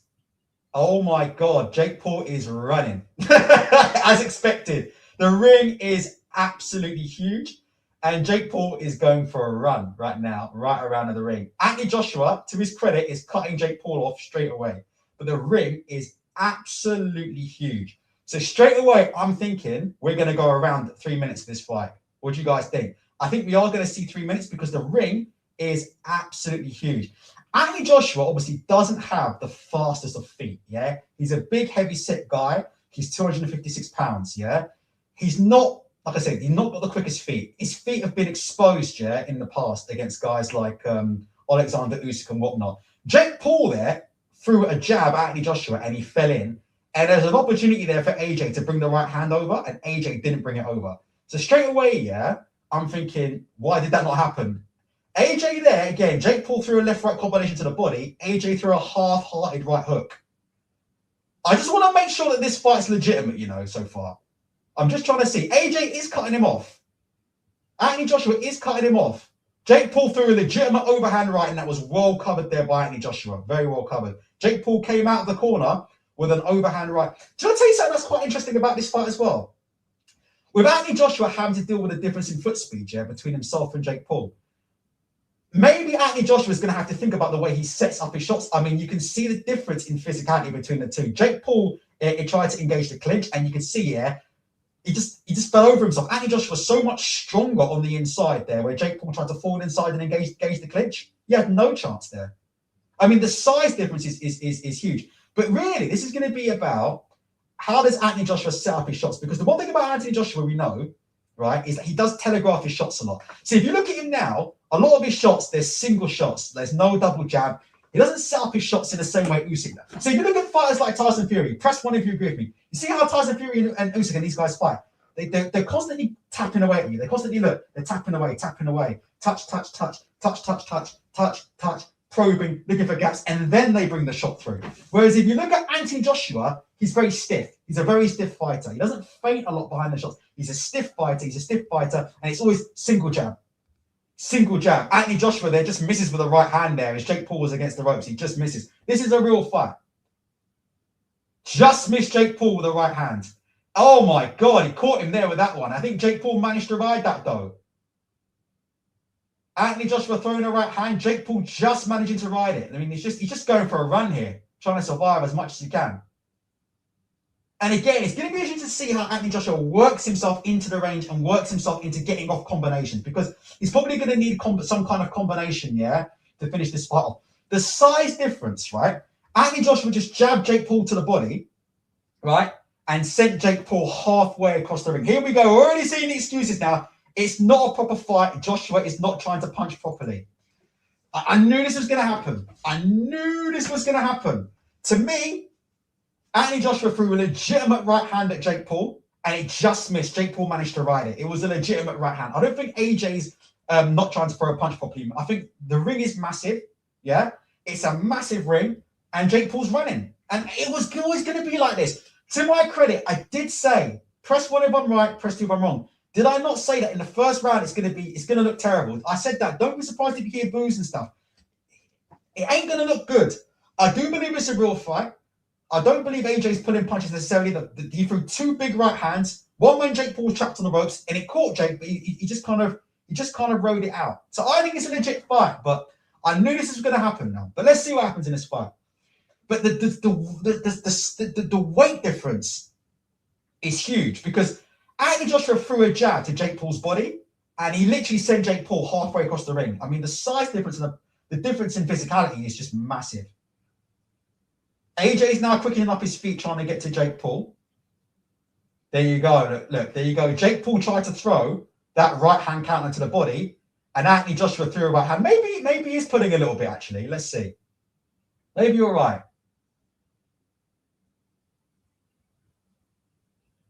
The commentators are saying it's a good. Oh, Anthony Joshua threw a right hand there. Jake Paul made him miss. It was a right hook from Anthony Joshua. I mean, the problem. Nah. Okay, maybe I'm wrong. Maybe there is a bit of mucking around here. Shall I tell you why? Because there's sequences, right, where Anthony Joshua's throwing the jab against Jake Paul, and Jake Paul's falling back to the ropes. So he's throwing the jab. He's pushing Jake Paul back to the ropes with the jab, but then he's not following in and going for the kill. And that's what's making me think, actually, maybe I need to see something a bit more. Does that make sense there, what I'm saying? Press 1 if you're with me, press 2. See, that's the one thing that I'm not sure about there. If you saw there, yeah, he throws a jab at Jake Paul. Jake Paul hit off balance, bounces to the ropes. Then you step in. And Anthony Joshua didn't step in. He almost sort of let him escape. So maybe.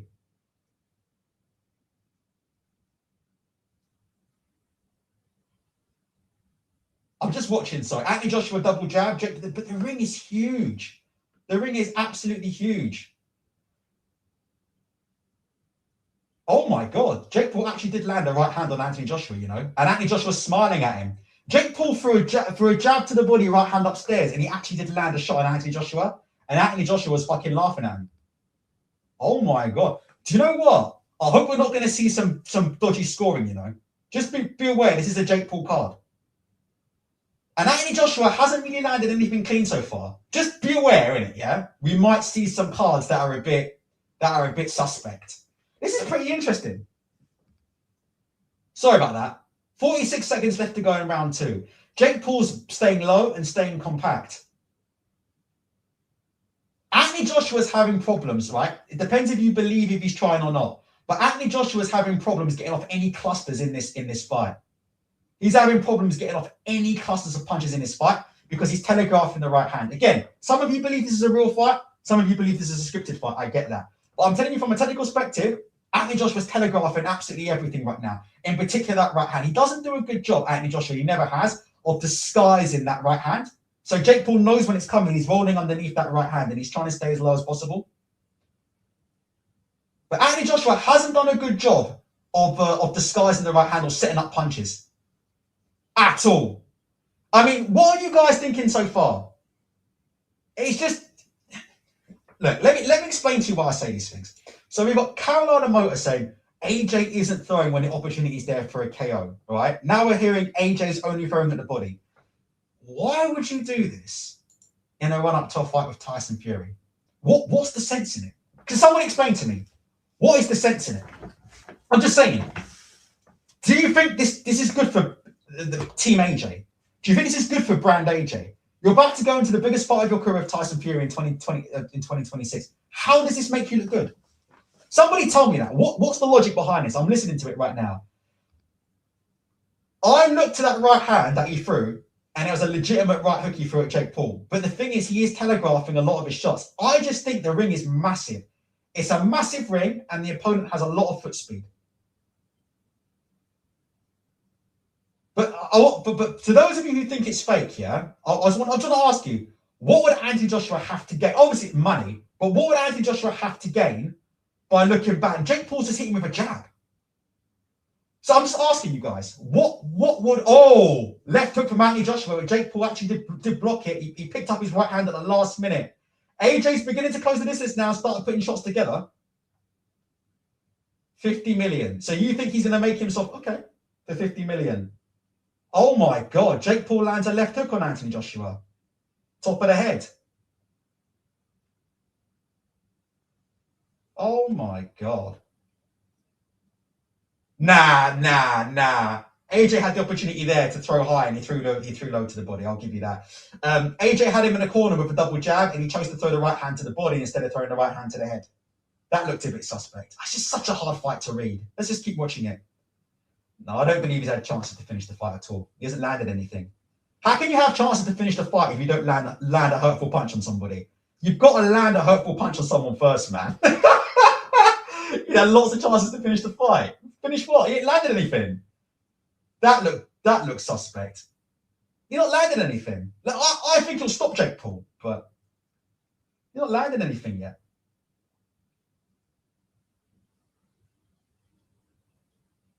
Oh my God. Jake Paul landed a jab on Anthony Joshua from the outside. They're clinching and engaging. This can't be right. No. I knew this would happen. But anyway, watch it and see. Good left and right hook up on the inside from Anthony Joshua. That looked legit. He's going to stop him, 100%. You can't run like this for forever. And you see there, that's interesting. So Anthony Joshua stepped in, he feinted him, and you can see Jake Paul's looking to roll the right hand low. He's looking to roll the right hand low. Oh my gosh, AJ threw over. Can I ask you a question? That right hook AJ just threw, was that acting as well? Tell me, guys, yes or no? That right hand Anthony Joshua just threw at Jake Paul, was that acting or not? Let me know. Oh my God, that looked like a legitimate right hook. Jake Paul was circling and coming out of the corner. Anthony Joshua threw a right hook right across him. Just missed.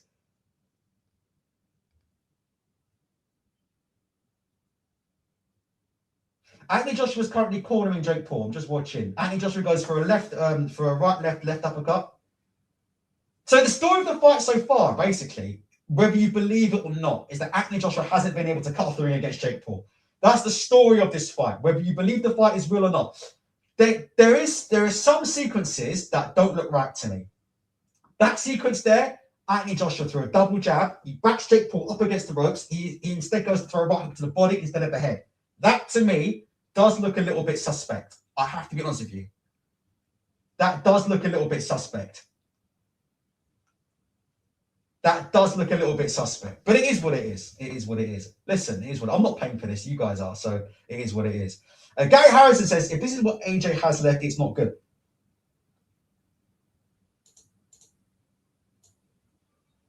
You guys have to remember, Anthony Joshua hasn't trained. He's only spent 30 days. I don't think you guys understand. Do you guys know he's only this fight was only announced 30 days ago.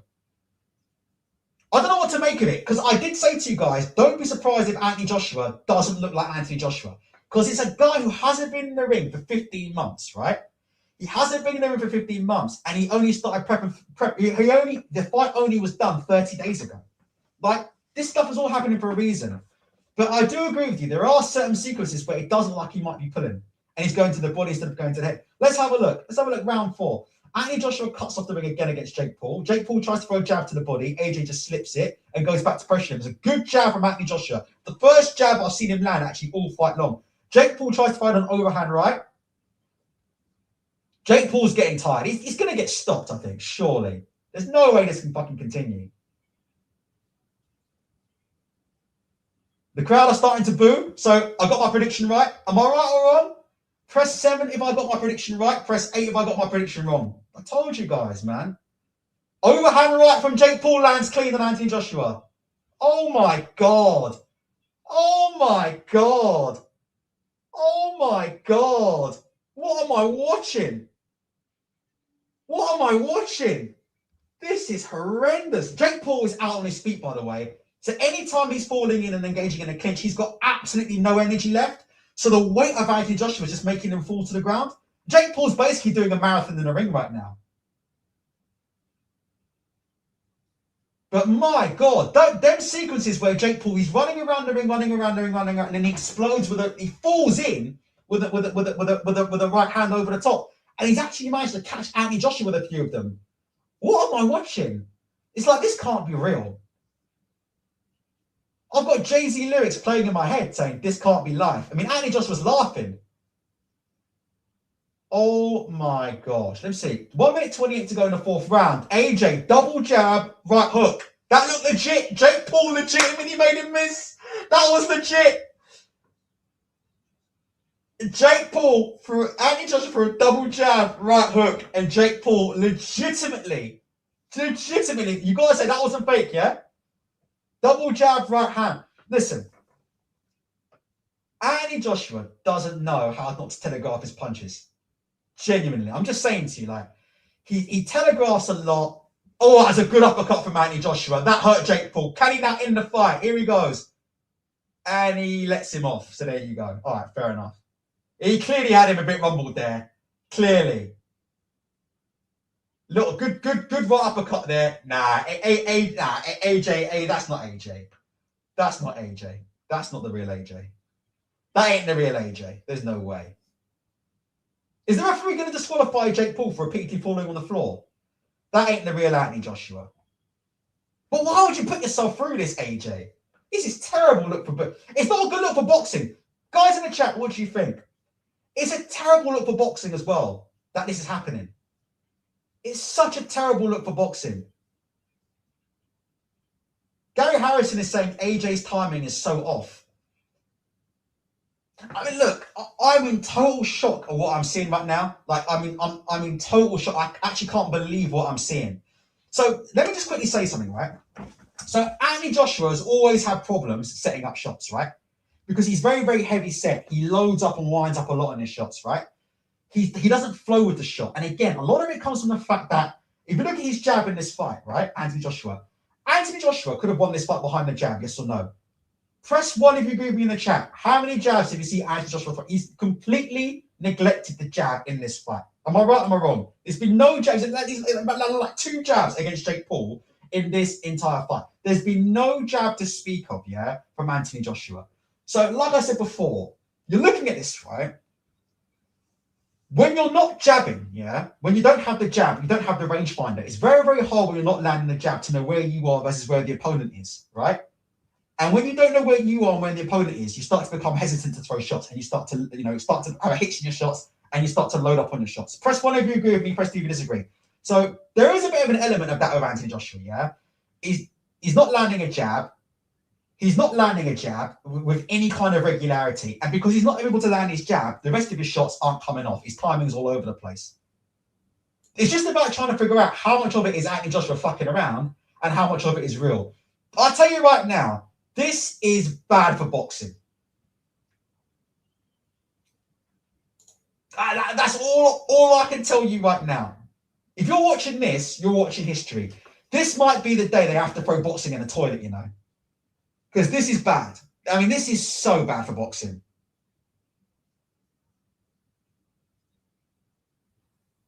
Beyond bad for boxing. I mean, this is beyond bad for boxing. I mean, this is what I'm saying, like, anybody watching this on Netflix right now, Genuine question in the chat. Would you watch this again if you was on Netflix? Would you pay to watch this again on Netflix? This is absolutely shocking for the sport of boxing. It's horrendous. You know, on Netflix as well, the biggest fucking platform pretty much in the world, right, is Netflix, right? Pretty much, right? Everybody's got Netflix. And this show is just, this is awful for boxing. So I don't know what's going on. Anthony Joshua fans, you need to tell me what's going on, AJ fans in the chat. Is AJ intentionally making boxing look bad, yeah, for a paycheck? Or is it just the fact that the ring is massive, he's struggling with his timing is off. He's getting a lot more active now in this 5th round. AJ, his foot speed's increased massively. But I mean, he's still holding off. I mean, he's still biting on Jake Paul feints. Good left hook from Anthony Joshua there, which stiffened Jake Paul up. Here he goes. That's a knockdown. That's got to be a knockdown. That's got to be a knockdown. Jake Paul, this referee's a joke, you know. Jake Paul falling down. But he's falling down because he took a big shot from Anthony Joshua. He took a straight left hook. This fight, he's got to finish it now. Good straight right hand to the body from Anthony Joshua. Now we're going to see. These hurt. Oh my God! Jake Paul landed an overhand right. Oh my God! Flush. Oh my God! Jake Paul hurt. Backed up to the ropes. Hurt. He landed a flush overhand right on Anthony Joshua. Oh my God! What am I seeing? Like, if Anthony Joshua just got his dick out and slapped Jake Paul in the face of it, Jake Paul would fall down right now. Only punched him to the body. What is he doing? What is he doing? Oh, he's got him. Right hook, got him. Here it comes. Referee's going to have to stop it. That's a knockdown. Referee's got to call that a knockdown. Thank you. Thank you. Referee's got to call that a knockdown. Jesus Christ.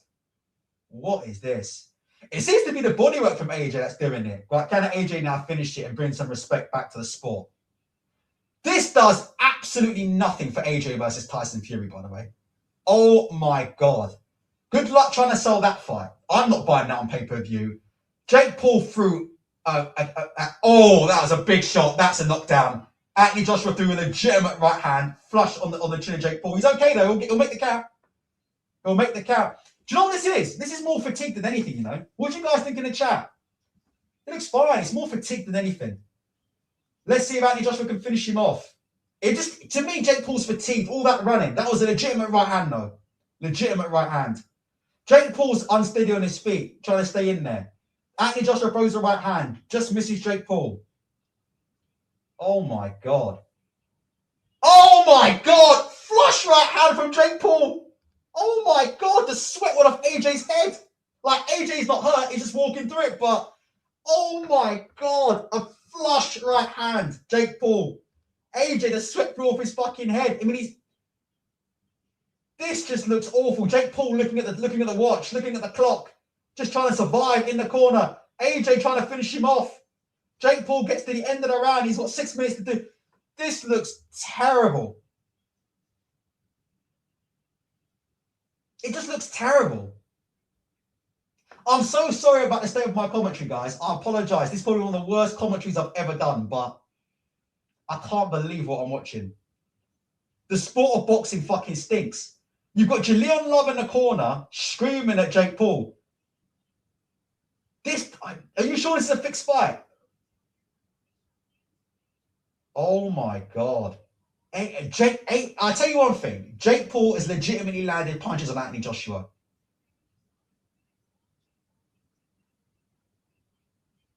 Yeah. Because if you guys look on the commentary, you can see here, yeah? So it's interesting things. You know that knockdown from Jake Paul? They're saying that something went in his leg, like AJ didn't even land a punch. Oh my God. You guys are saying it's WWE. Carolina Motor, you just seen the replay. Jake Paul landed a flush overhand right on the temple of AJ. That's not WWE. Fucking sweat flew off AJ's head. Did you see that shot? I think Jake Paul's actually done his Achilles. Or is something going on with his leg? There's something he's done. I don't think it's he's got no balance. They're gonna have to call the fight off. But there's something going on with his leg or something. Oh, good short right hand from Anthony Joshua. But I don't think Jake Paul's got his legs underneath him, you know.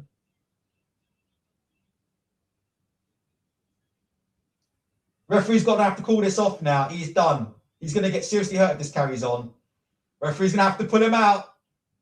This is where it can get really, really fucking dangerous now, because he's clearly done, and it's a joke of a fight, but now they need to call this fight off now, because it looks terrible, and AJ is actually carrying him a bit. Yeah, you can see AJ is carrying Jake Paul a bit. Oh, good uppercut from AJ. Right hand just misses, but AJ is carrying him a bit. There's no question. AJ is carrying him a bit. 100%. AJ is carrying him a bit.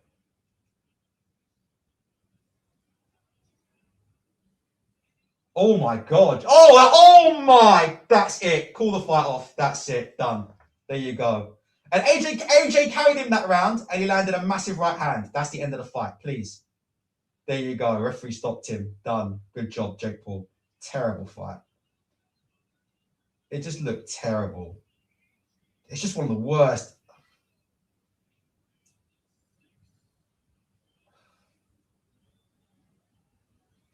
It's just so bad for boxing. It's so bad for boxing. It's so bad for boxing. Let me change the title of the show. What was the point of that? What was the point of that?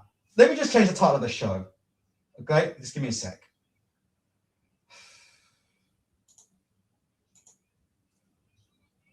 I'll give you my official verdict quickly. Yeah? Not scripted, but AJ did carry him 100%. But not scripted. Some of the shots were legit. Jake Paul was legitimately throwing at Anthony Joshua. Anthony Joshua was mucking around a bit there. He didn't go in for the kill, but because he could have finished him earlier on, 100%. So again, that is not obviously 100% Anthony Joshua. Okay, we know that, but I just want to change it. But it just looks so bad for boxing. Jake Paul legitimately landed on him tonight. You know, like legitimately landed on him with right hands. Good luck trying to sell it. I mean, people will buy it and stuff, but 1 second, let me just do this. Oh my God. Anthony, what round was that? 6, yeah? In round 6. Awful fight. 1 second, guys. 1 second. Awful fight. Boxing is a disgrace. Guys, get your comments in. I'm going to listen to you guys now. What do you guys think? Oh my God. It just looks terrible for Anthony Joshua. There you go. Right, let's have a look here. I'm going to get your comments in. I've changed the title of the stream. The new title of the stream is this. Anthony Joshua stops Jake Paul in round 6. Awful fight. Boxing is a disgrace. I am sorry, yeah? Let me get social media right. That, yeah, is a disgrace to boxing. Get your comments in. Apexel says, people actually cheering in the crowd for this is perplexing. Let me just say something to you guys. I know Anthony Joshua, to me, I'll be honest with you, he definitely was putting his shots at the end of that fight, 100%. Yeah. Guys, by the way, can you hit the like button? Yeah. It's 5 in the morning down here. Yeah. Anthony Joshua clearly putting his shots. Yeah. I would say late, mid, but maybe all the way through. But certainly when he had Jake Paul hurt, listen, he wasn't really going in for the kill. Yeah. And he still hurt him badly. But here's my first question for you. How does Anthony Joshua look good from this fight? That's the question that I want to ask you. For all of those people who are saying this is a fixed fight, okay? For those people who are saying this is a fixed fight, right? Which it might well have been. I definitely think AJ wasn't going 100%. Do you think Anthony Joshua has been well advised for taking this fight in terms of the following? Yes, he has made a lot of money. I'm not denying that. However, this fight was a stinkfest on Netflix prime time. Would you agree with that or not agree with me? Press 1 if you agree with me that, or press 2 if you disagree with me. This fight was an absolute stinkfest on Netflix prime time.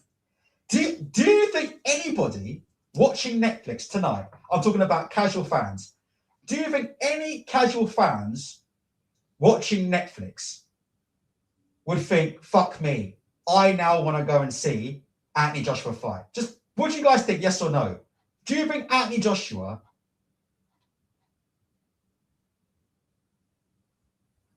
has won any new fans tonight. I mean, Eddie Hearn sitting. I would love to hear what Eddie Hearn's going to have to say about this. But we've got nearly 71 people in the chat now, yeah? 71 people in the chat. If you can please hit the like button, please hit the like button. I would appreciate it. Can you please explain to me how we market Anthony Joshua versus Tyson Fury off the basis of that performance against Jake Paul? Unless you put AJ now in the ring with somebody else. In his next fight, AJ, he has to get, a devastating knockout in his next fight. Would you guys agree with me on that? I mean, you can't, the Tyson Fury fight, it can't happen off the back of that, that's for sure, yeah? There's no way. There is absolutely no way. I mean, it's just bizarre. And it just makes boxing look like horse manure. AJ versus Hrgovic is a great fight for AJ. That's a good fight for AJ, Filip Hrgovic. That's actually a good fight for Anthony Joshua. Let me give you a poll. Guys, what do you think?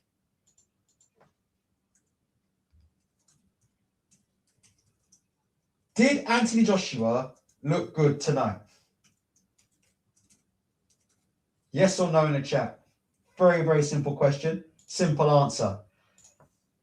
Spud Gun says nobody would have bet on AJ round 6. Bookies have raked it in. That's a fucking great point there, by the way, Spud Gun. That's a fantastic point.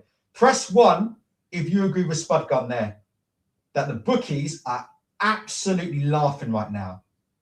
They are absolutely laughing, these bookies. Who in their right mind would have put money on AJ round 6 over Jake Paul? We've got the post-fight interviews coming up for you right now. I mean, it's just an embarrassment. 1-2 Pivot says the whole event was a complete embarrassment. My man here saying that was embarrassing. LD Phoenix says the AJ fear factor has gone. This looks like a fucking pantomime. Here we go. We've got. Hold on. You might be able to hear. We've got Anthony Joshua here live. Just 1 second.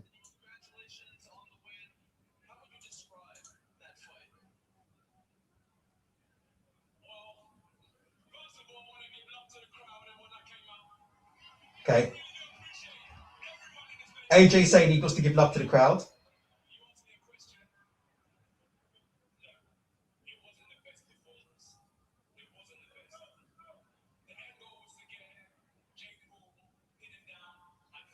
Oh my God.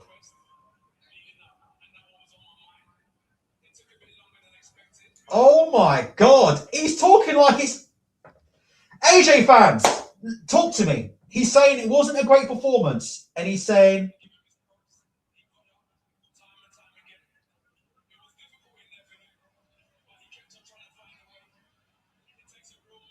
Oh my God.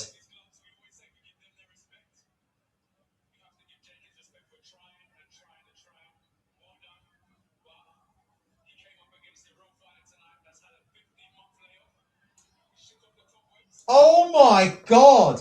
AJ is saying, this is what he's saying post-fight. He's saying that it was longer than he expected. He had a 15-month layoff and he's shaking off the cobwebs. Brother, how do you market Tyson Fury and AJ off this? It just makes boxing look like shit, man. It's just unbelievable. Carlos Foster says, even the referee said the fans didn't pay to watch this crap. Hold on.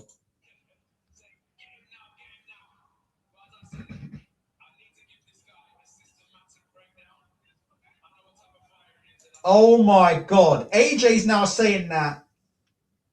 So they asked him if you're disappointed that you didn't stop him earlier. And AJ's saying my job was to give him a systematic beatdown. So the way he's talking is as if like, oh my God.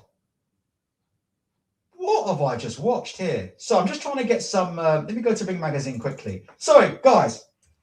I just don't know what to make of this. I'm so sorry. It's just the whole fight has completely just threw me in terms of just awful. Absolutely awful. Look at this. Through 2 rounds, Anthony Joshua has outlanded Jake Paul 6-3. Jesus, 6-3. 6 punches landed in 2 fucking rounds. Let's have a look at the comments online. Look, this is what people are saying online about Anthony Joshua versus Jake Paul. Embarrassing performance, comical all around, very, very rigged, embarrassing for boxing. AJ should be ashamed. No, that's ridiculous. This guy's saying Jake arguably won the first 4 rounds. Please stop. AJ deserves 0 credit for winning 6 rounds. TK versus a YouTuber. 6 rounds. Jake deserves credit. Oh my God. Yeah, it does. I agree with you, Harvey. AJ sounds embarrassed by that performance. Let's have a listen. Sorry. Oh my God. Dr. Joshua's back. He's been very, very philosophical in a post-fight interview. Spud Gunn says any heavyweight in the top 20 will traumatize Joshua. I don't believe it. I definitely believe he wasn't 100% tonight. I definitely believe he was put in, but Taylor Back says this is pantomime for money ultra, simple as. Gamer says he should be embarrassed. Daz 007 says people swallowing this is the problem that is the reason boxing's in the gutter. Let's just hear what Jake Paul's saying. One sec. Jake Paul saying he had a blast. I'm sure you can hear it. Blessed by God.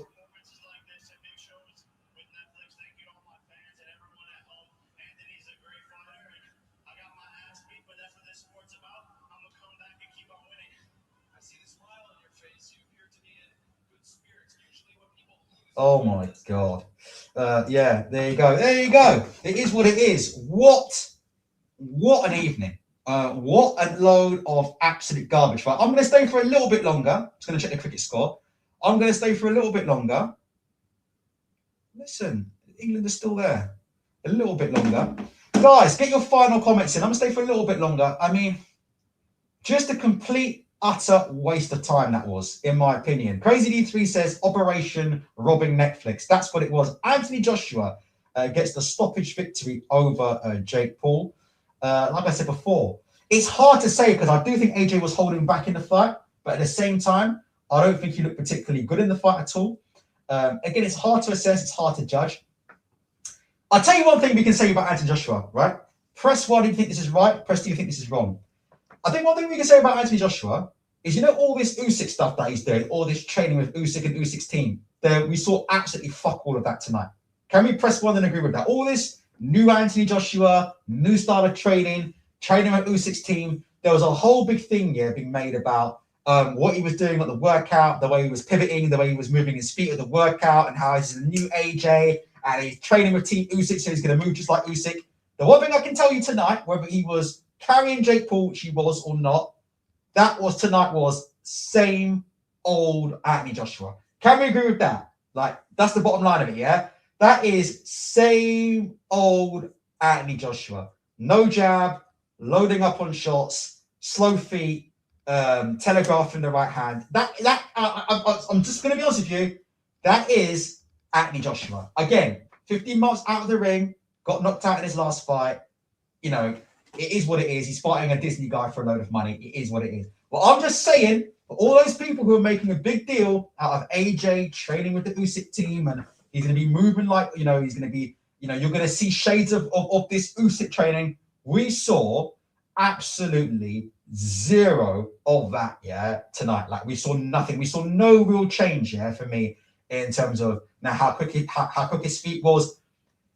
He was falling into overhand rights tonight from Jake Paul. Again, whether you think the fight was fixed or not, he was falling in to overhand rights from Jake Paul. He was kicked clean tonight on multiple occasions. So, like I said before, the kind of things that the Usyk trainers and Lomachenko are very good at, they're very, very good at distance management and not falling into shots. They're very, very good at that in and out movement. They're very, very good at getting in to land their own shots and slipping back and evading your own shots within a split second. So they're very, very good, the Usyks and the Lomachenkos, at dipping in and out of range, pendulum stepping and these kind of things. They're very, very good at those things, right? We heard all of this kind of shit, about Anthony Joshua. He's training with Team Usyk. We saw absolutely zero of that tonight in the ring. We saw zero of that tonight in the ring. So it was what it was. So it is what it is. Spud Gunn says, imagine if Fabio Wardley was in the other corner. You can see one of the ring girls is trying to get all over AJ. So he's going to get himself lucky tonight if he fancies it. AJ's ringside there talking to the fans. I mean, look, it is what it is. He's just, listen, look, he did what he had to do. But like I said before, I'm just trying to figure out where do they go from here, and that's what's so confusing for me. It's like, where does boxing go from here? Where does Anthony Joshua go from here after this? And who's he going to fight before he gets in a fight with Tyson Fury? It's going to be very, very interesting. You want to keep this guy here now as active as possible, right? If he's serious about getting in a fight with Tyson Fury, he needs to be back in the ring straight after Christmas. Press one if you agree with me on that. Press two if you disagree with me on that. He needs to be back in the ring straight away out of Christmas. He needs to be back in the ring ASAP straight away. You can't take off 4 or 5 months after a performance like that. Fake or not fake, you can't. Yeah, you can't. That's not possible. Let's see. Shevin says AJ has to fight Joyce or Hergovich next. Carlos Foster says crack stream should have paid me. 12 Pivot says this fight was so hilarious. Gamer says how much did they make for this shite? Millions of dollars. Jake Paul's movement caused him trouble. Fury would kill him. Look, like I said, I just think like different AJ would have landed a shot and closed the fight out. It's different AJ. That's not Anthony Joshua. I don't think Anthony Joshua is a shot fighter. I don't think he's shot yet. I think that's Anthony Joshua just, turning up for a paycheck, yeah? It is what it is. Do you know what I mean? Turning up for a paycheck, been out there in 15 months. Look, it is what it is. Americans have no respect for AJ. It was already bad after it is. I mean, now. All I'm saying is this, right? Sometimes I'm just saying you carry somebody, right? You carry somebody and then you land one big shot and you put them out. Does that make sense? That would have looked great. If Anthony Joshua just carried him a bit, threw a couple of shots, let him have a run around, and then on round 3, round 4, step on him, one big crisp clean shot, bang, lights out, stop him, we all go home. That's kind of how it was supposed to go. Press 7 if you agree with me. That's kind of how it should have gone. That makes sense? That's kind of how it should have gone. Let him run around for a bit, let him have a little run around, throw a few jabs, smile, enjoy the crowd, and then just set it up, bang, done. We all go home. You know what we saw? We saw 2 rounds of Jake Paul being chased around the ring, falling over his own shots. We saw Anthony Joshua get hit with overhand rights. We saw Anthony Joshua get hit with left hooks. It just looks sloppy, and it looks sloppy. I don't believe he was in full control of what was going on in there. Crazy D3 says Turkey. I would love to hear what Turkey Alashake is going to say next. I would love to hear that. Bacon and Egg says, good day, Ultra. Listen, are you guys going to take a wicket, Bacon and Eggs? Because I'm fucking sitting here waiting for you guys to take wickets. Let me check on my phone. I'm waiting for Mitchell Stark to take a wicket. What the fuck is going on, guys? Bacon, you tell me. 300 runs to go. Don't give this England side a chance, man. Right, let me go back. So I've gone full screen for some reason. 1 second, and I have no idea why. Give me a sec. Sorry about this. I've gone completely full screen. There we go. There we go. So I'm back out of it now. Miss Knows It All says RIP. Look, I don't think it's RIP boxing because I think people will forget about it. But I do think, look, boxing is on the way down. Like, there is no way. Like, tonight's main event does nothing for the good of boxing. And I will say one thing, by the way, and I want you to hear this, yeah? And I want you to let me know. Press 1 if you agree, press 2 if you disagree. So, one of the things we've always heard about Anthony Joshua versus Tyson Fury is that Anthony Joshua has never brought the sport into disrepute, right? Remember that. We've always heard that Anthony Joshua has never brought the sport into disrepute. He's never failed a drugs test like Tyson Fury has. He's never fought in these gimmick fights like Tyson Fury has against Francis Ngannou, right? He's never brought the sport into disrepute, right? He's never had like alcohol and addiction problems like Tyson Fury. Like one of the biggest like things that people were saying, even this week I was seeing on social media, people were saying, listen, the one thing about Anthony Joshua is he's always been a consummate professional. He's always shown boxing in the best light, this and this. After today, can you still say that? I'm just asking you, like, after today, can you still say that? That Anthony Joshua has always been, representing boxing in the best possible light. Because if you're an MMA fan, right, and you're tuning in on Netflix to watch that, you're fucking, am I right or am I wrong? If you're an MMA fan or a casual fan and you sat there and watched that tonight, you're thinking boxing's a joke. Press 1 if you're with me, press 2 if you disagree. You're thinking boxing is a complete fucking joke. Like, I'm just telling you how it is. MMA fans right now will be saying, look, this is exactly what boxing is. It's a joke. It's a Mickey Mouse sport. You know, it's a primitive sport. They only use their hands. They don't use their feet. These guys aren't serious. Fucking random YouTuber is taking heavyweight champion of the world fucking 6 rounds. Right? Again, these guys aren't educated like you and me. Do you understand? They're not. They haven't been in the gym. They don't realize. Okay, is this guy putting his punches? Okay, is this guy throwing to the body, etc., etc. They don't realize any of these things. They don't realize any of these things. So this woman's trying to get a photo of Anthony Joshua. I tell you what, the life of a movie star is absolutely no joke. You know, the life of a movie star. Jesus fucking Christ. All these Miami women are just throwing pussy at AJ right now, left, right, and center. AJ's probably going to be up in the bed like Devin Haney with 6 women up in the bed tonight. I mean, it's unbelievable. And good luck to him. Good luck to him. He's been a tremendous servant to British boxing. But I have to be honest, yeah, and say that to me is and make no mistake, for me, that is the biggest event in boxing this year. Would you guys agree with me or not? For me, this is the biggest event in boxing. I know people want to talk about Crawford and Canelo. I like to see the numbers. I'm expecting this to be the biggest crossover event in boxing of the year. And look, it was a lot of this, as you can see on the right-hand side of the screen. There was a lot of these two falling over each other. And like I said before, we'll see what Eddie Hearn says in the post-fight. For me, my words are, this hasn't done anybody any favors. Again, for me, it was always, you know, other than the money, and the Netflix broadcast is now finishing. For me, it was nothing good was ever going to come out of this fight for Anthony Joshua. That's my opinion about this fight, you know. Nothing good was ever going to come out of this fight for Anthony Joshua other than getting a paycheck. Like, to me, he was never going to look great. He was never going to look great. And like I said before, I thought the fight would probably be over in a couple of rounds, but I did get one prediction right. I said, don't be surprised if you see a stinky fight and the crowd start booing. You can see it coming a mile off. Big ring, Jake Paul going for a marathon run. It was what it was, you know. It just stank. The whole thing stank. It is what it is. I do think boxing is on the verge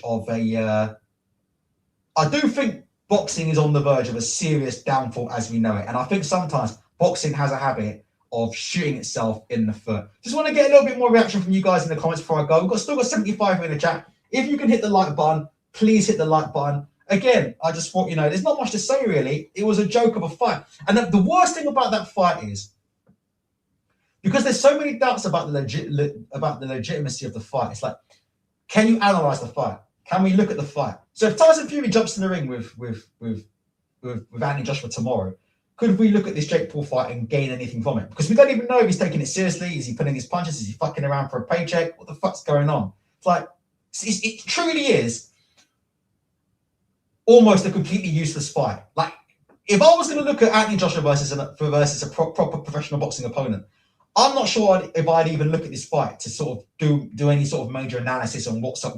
It's just a useless fight, complete waste of time. Game says, what AJ has really done for British boxing is give us a load of B-level defenses lining his and Eddie Hearn's pockets. Let me tell you something. Eddie Hearn, what do you guys think? I reckon he's going to keep a low profile after this fight. Let me see what people are saying on social media about him. I think Eddie Hearn's going to be keeping a very, very low profile in the next 2 weeks because, again, he looks like shit by association. I mean, he's fucking sitting there. Fucking look at the first comment that comes up here. After that, he's got the cheek to call out Tyson. Him and his puppet Eddie Hearn are a fucking disgrace. Talk Sport and Eddie Hearn puppet. Hold on. AJ doesn't seem to be happy with Eddie Hearn. This guy says Joshua versus Paul. It wasn't. Joshua versus Paul. It wasn't a real fight. It was a joke. The first 15 minutes made it obvious. Comms and ref also. Everyone involved should be sued. You've got boxing fans calling for legal action. Everyone involved should be sued. Unless we get Joshua versus Fury in the next 18 months, Eddie Hearn is the Antichrist. Jake is a brilliant idiot, and I am happy for him. Oh my fucking God. Let's have a look here. Eddie Hearn smiling post-fight as he called out Tyson Fury, apparently, etc., etc. Let's have a look here. 70% of people on Sky Bet think Tyson Fury beats Anthony Joshua if they have a fight due to what they've seen tonight. I don't think you can be too... Listen to me. Tyson Fury, that performance in Usyk 2, ironically, I think is the best performance of his career. That's my opinion, you might know. I think Fury in Usyk 2, I think it's the best performance of his career, in my opinion. So Tyson Fury's last performance was actually very good, but in and out of the ring, he's been in a lot of hard fights. I can definitely see AJ stopping Tyson Fury. I can see it happening, but you'd have to say Fury's the overwhelming favourite. I mean, if Fury's anywhere near what he was, then we know what's going to happen in that fight. Let's have a look here.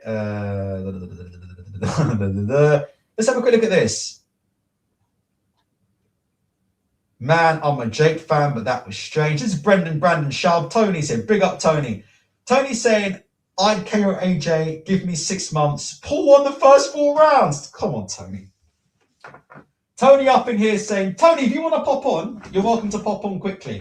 If you want to pop on, Tony, let me know. I'll drop you a link, happily. We haven't spoken to you for ages, Tony. It'd be good to get another voice on here. For some reason, Tony, we've got 100 people here. Nick Mandelberg says, Tony's going to come on. All right, let me think. Tony, if you're watching, look, I ain't like you, but look, Tony, you want some of that? Look, I'm trying to pack on the muscles again, Tony. If you want it, Tony, I'll give it to you. If you want it, Tony. Man, Tony will kill me. All right, Tony, let's get it on. All right, you guys want to hear from Tony. So I need to get my headphones on. Tony says, I'm too scared to kick them. One sec, Tony. One sec. Tony's a fool. All right, let's get our American friend on here. Let's drop the link. If you guys want to call in, we'll do it. Hold on. Let me drop the link here. Looks like we're going to do a call-in show. We've got 113 people in the chat. If you can please press the like button. This is a Christmas special. I don't really do these shows anymore.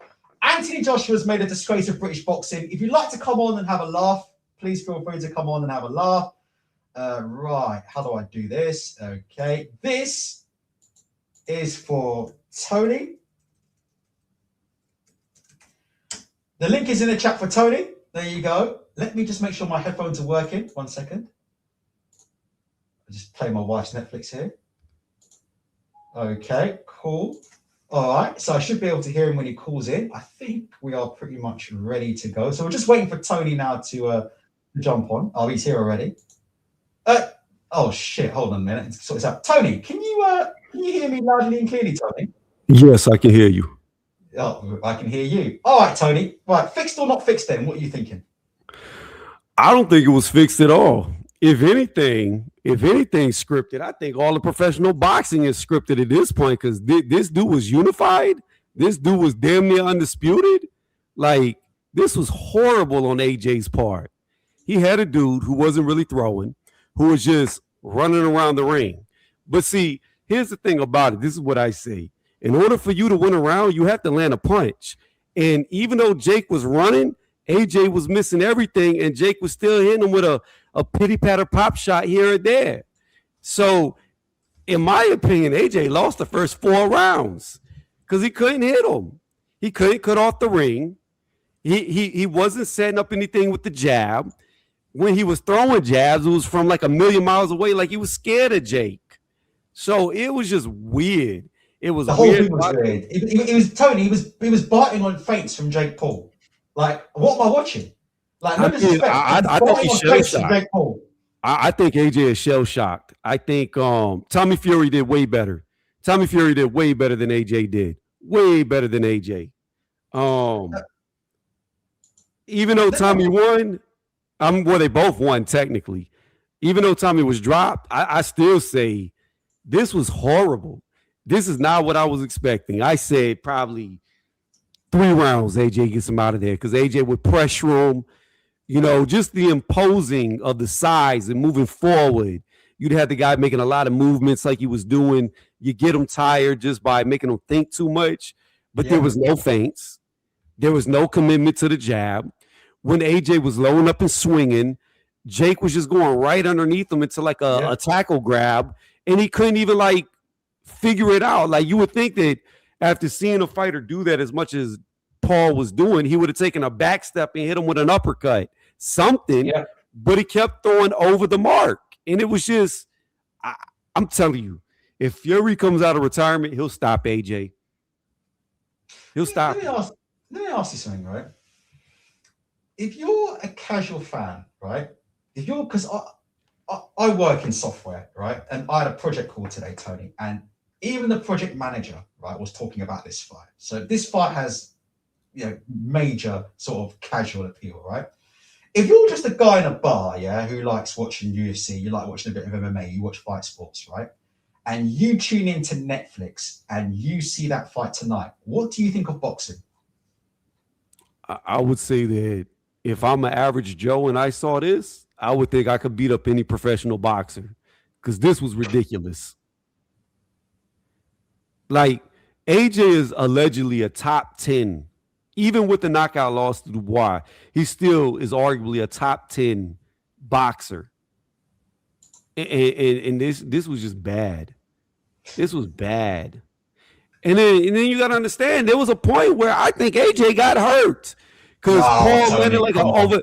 No, you did that right. You landed flush, but you no. Hear me out. There was a sequence, I think it was in the 5th round. If not the 5th, it was the 4th, where Paul jumped in, hit him with an overhand right, caught him with a hook, and caught him with a straight, and AJ staggered backwards. He lost that exchange. I'm telling you right now, if Jake Paul would have had the balls and would have went at him in the beginning, I guarantee you when he rewatches this, he's going to see all these missed opportunities because AJ is so damn slow that Jake might have been able to beat him in the pocket. Let me say this right now. Tyson Fury, right, and Anthony Joshua is what the Saudis want, right? And we're looking at that end of next year, middle of next year, all right? A lot of people are saying this fight was fixed, this fight was a fake fight, etc., okay? My question is, obviously people will still watch Tyson Fury versus Jake Paul. The fight's not said. People will still watch Tyson Fury versus Anthony Joshua. The fight's not dead, the fight's not buried, right? People will watch it. People will watch it in the millions. But my point is this: how does this type of performance help Anthony Joshua? That's what I'm trying to get from people who think that this fight was fixed today. Like, I don't understand, like, what would be the point of... I understand he didn't go 100%. I'm not disputing that. But saying that the fight was fixed and it was fixed in this manner, like, Tony, I don't understand how this makes AJ look any kind of decent at all in a fight with Tyson Fury, like, at all. Well, I'm going to say this. I hope and I pray that it was fixed, because if it wasn't fixed and this is the best AJ's got and this is what AJ is, bruh, he's washed. Like, this dude is washed. He is shell-shocked. He is washed. So I hope it was fixed, but I don't think it was, because you got to understand, I boxed. I've been in the ring, and I know what it looks like when you throw a shot with mean intentions. And he was throwing shots hard early. They just weren't connecting. He was just off the mark. He was either like Jake was doing some weird, like, I don't even know what you would call it. It was like he was just running to the side. It was like lateral movement, but no angles. It was just like side to side, and AJ was just off the mark. He couldn't hit him. And it was just, it is the weirdest thing I've ever seen. It was just weird. I don't understand. I thought the experience of AJ, even whenever you have like guys, so I've always said this, it's very hard to knock out somebody who doesn't want to fight. However, yes. However, and the ring was huge, by the way. People forget it was huge, but 24 foot, man. But what you normally tend to see is veterans against novice. Every moment of that match, you start to see them get them closer and closer to the ropes, to where the guy who's running is always skimming the ropes. He just can't seem to get off the ropes. And in this fight, AJ couldn't keep him pinned against the ropes. It wasn't until Jake Paul was too tired to move that AJ got the stoppage. Because I'm telling you right now, if Jake Paul would have never got tired, he would not have got stopped. He would have made all 8 rounds, because AJ couldn't hit him. Not cleanly.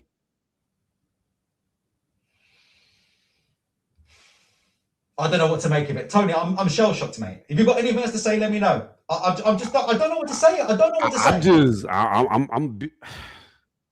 So I've said this before, and I've said this comparing AJ to professional fighters on the level that he's on, right? I've seen small AJ, which I would call this small AJ because he had to come in 244 and below. And I always said that this dude, he's not a natural puncher. He doesn't hit hard because I saw him take off all his weight when he lost to Andy Ruiz. And in that rematch with Andy Ruiz, he had no power. So every time I've seen him come in small, he doesn't hit that hard. Now, when he's 250 plus, he's got very explosive, hard-hitting punches. But I think AJ's the type of guy to where he needs the size, he needs the strength. He's not a Deontay Wilder to where he could come in light and hurt you. He's got to be big. Because if he ain't got the size, the strength, his punches don't look to do that much damage. And even with think about it. Jake Paul was dead tired. He could barely stand. AJ hit him with a combination and then a clean straight right that put him down. And it didn't knock him out. It didn't daze him. He was fully conscious, ate the shot. Yes, it busted up his lip the way he was bleeding, but he wasn't anywhere near to being slept. He ate that shot and stood up. I don't think Jake wanted to fight no more. He stood up right after the 8 count. He wasn't even wobbly. And it's very easy. It's very easy to knock out somebody or get knocked out when you're exhausted. And AJ didn't even really hurt him. Sorry, I've got someone in the chat saying he broke Jake Paul's jaw. Are you That's sure? a lie. I've never heard anybody talk like that post-fight. Jake Paul said Jake Paul said he broke his jaw. He would not be talking if he had a broken jaw. He'd be mumbling. I ain't sure about that broken jaw, bro. Tony, just hold the line. Let me bring Shevin in 1 second. Shevin, just quickly, just give me your quick thoughts on what you've seen. Like I said before, for me, really, I just don't know what to say about it. Just a complete waste of time, in my opinion, Shevin.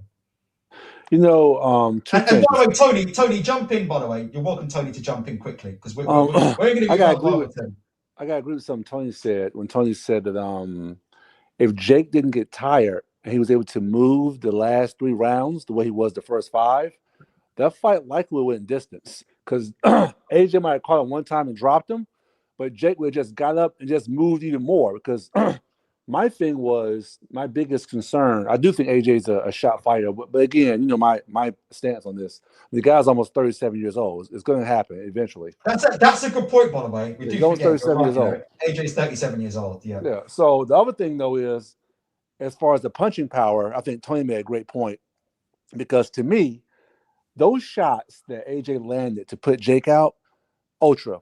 I want you to imagine that Jake's in that same position, right?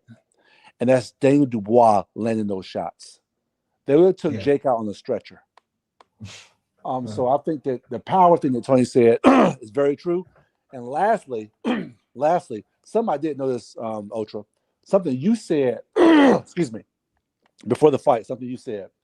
And you did a demonstration of this. And I saw it happen in the fight over and over again. When you talked about how AJ, he suffers, his counterpunching suffers because he does that kangaroo jump back when someone comes up to him, right? I saw him do that to Jake Paul. He's kangaroo jumping out of range. So he tries to re-engage and throw a punch. He's so far out of range. Now, doing that versus a powerful puncher like a Daniel Dubois, I somewhat understand it. It's Daniel Dubois. But when you're kangaroo jumping out of range, when Jake Paul foot feints you, where is your confidence? Like, what the hell happened to you? AJ is a guy who, go back to the first Andy Ruiz fight. Now, I know he lost the fight, right? But in that first Andy Ruiz fight, in that 3rd round when he got hurt, AJ stood his ground versus Andy Ruiz throwing 100 punches a second. He stood his ground. He couldn't take him, but he stood his ground, right? And dropped Andy Ruiz in that 3rd round. That guy who stood his ground versus Andy Ruiz, that guy is gone, man. He's gone. He's fighting on feints versus Jake Paul. Let me just Tony. Let's bring Tony. Unmute yourself, Tony. What's up, Tony? Did I not hear Anthony Joshua talk about killing people? Yes, you did. Yep. I don't remember. Did guys in the chat, press 1. Did we not hear Anthony Joshua talk about killing people in a run-up to this fight? How do you talk about killing people? How do you say that I'll kill you if I get the chance, and then you put on that performance? Man, this performance right here, he couldn't kill a box full of kittens. Like, this was pitiful. This was pitiful. Like, I'm telling you right now, me and AJ are the same fucking weight. I'm telling you right now, Ultra, if he gave me enough money to where I could just quit working 6 months, I'd knock this AJ out. I promise you I'd knock him out. This performance, I have no doubts in my mind. We the same weight. I'm not 216 like Jake Paul. I'll fight him right now. I'm telling you, Ultra, make the phone call with Eddie Hearn. Have him call me up right now, and I promise you, I'll fight him immediately. I'll be his February matchup. Give me the 2 months. That's it. Just give me the 2 months of no work, all that pay. Dedicate my life 100% to just boxing, and I'll take my 255-pound ass in there with him, and we'll see what happens.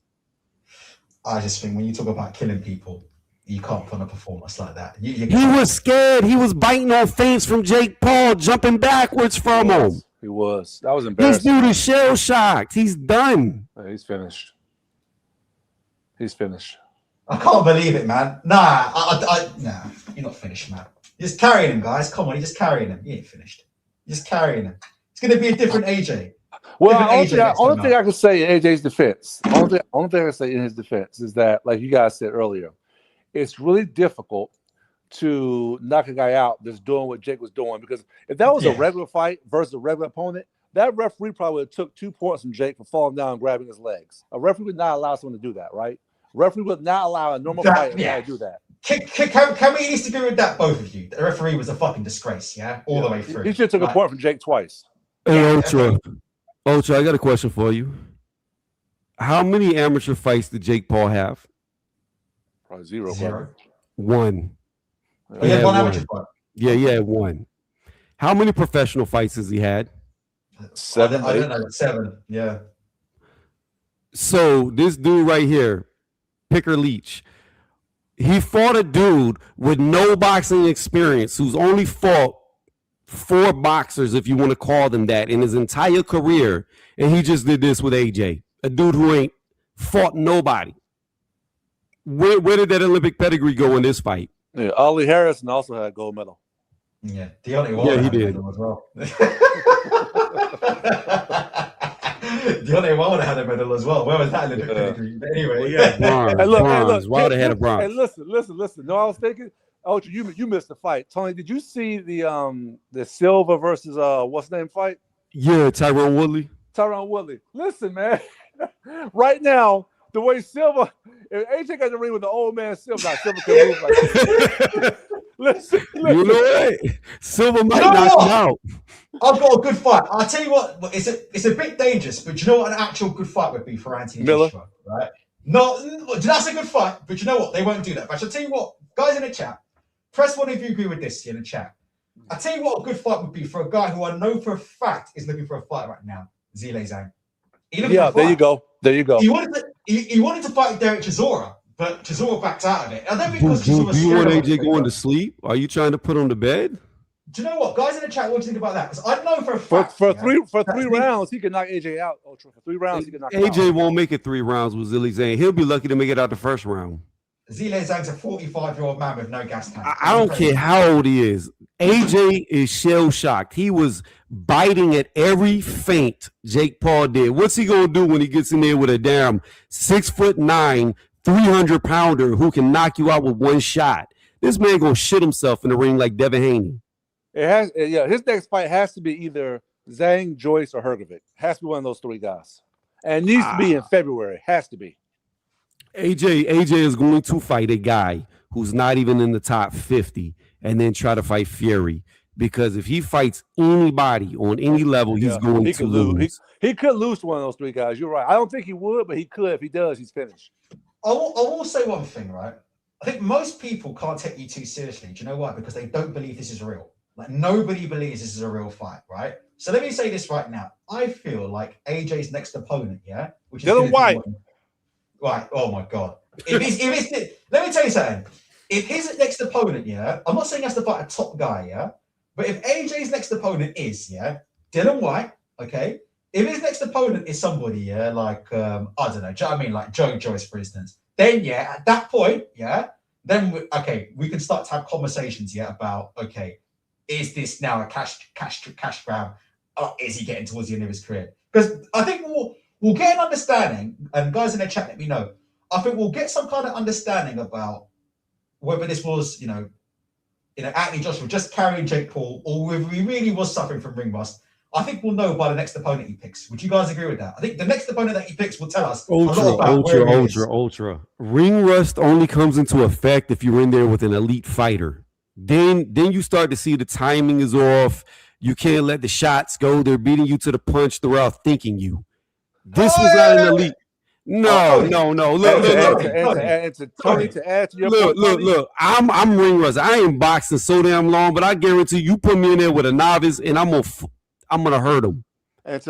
Tony, how many times, Tony, in the history of boxing, we have seen plenty of times, when elite level fighters toward the end of their careers have struggled with opponents that they would never have struggled with otherwise. I agree. So many times, Tony. But those opponents weren't Jake Paul. Yeah. Like I would argue Leon Spinks is levels above Jake Paul when he beat Ali. Levels. Because you got to understand something.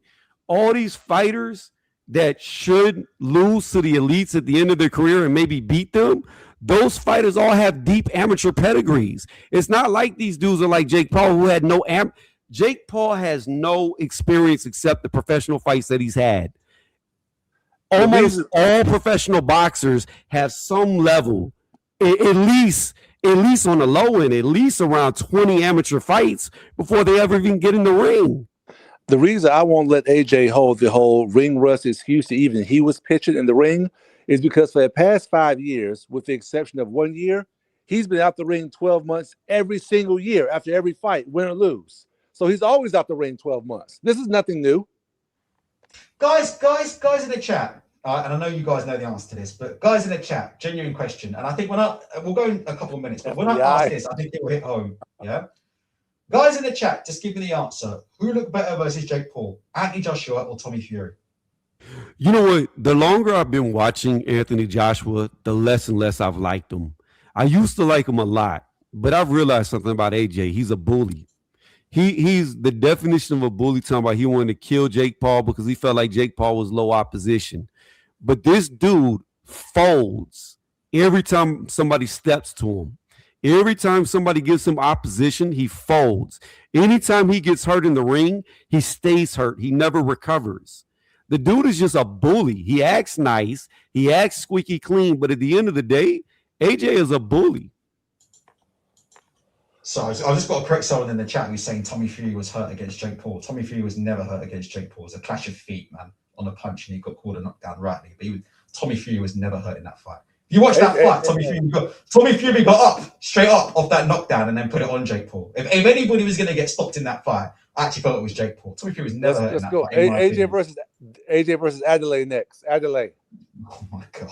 Jesus Christ. He ain't that washed. AJ versus Fraser Clark. AJ ain't that washed. All right, guys. My last question to you guys, yeah? And then we're going to call it a day. All right? Guys, in the chat, if you can hit a like button if you can, and support the channel if you can. SM saying these guys talk so much shit. They do, but there's one thing about these dudes, yeah, particularly Tony, is that Tony has actually put on the gloves, yeah, and had fights as a professional boxer. And you have to respect that, yeah, whether you like it or not. Like most of the guys on the other channels, I promise you, yeah, they've never put gloves on in their life, yeah, and they chat shit about resumes of boxing and all sorts, and they don't know what they're talking about, never taken a shot. So I will say one thing, shit is being talked that I disagree with, but it is coming from somebody who's actually legitimately knocked people out in a boxing ring. Now, let me say this, right? The state of boxing. Boxing's heading to the gutter, isn't it? Can we just be honest before we all go and say, yeah, look at where boxing was, guys, yeah? 3, 4, 5 years ago.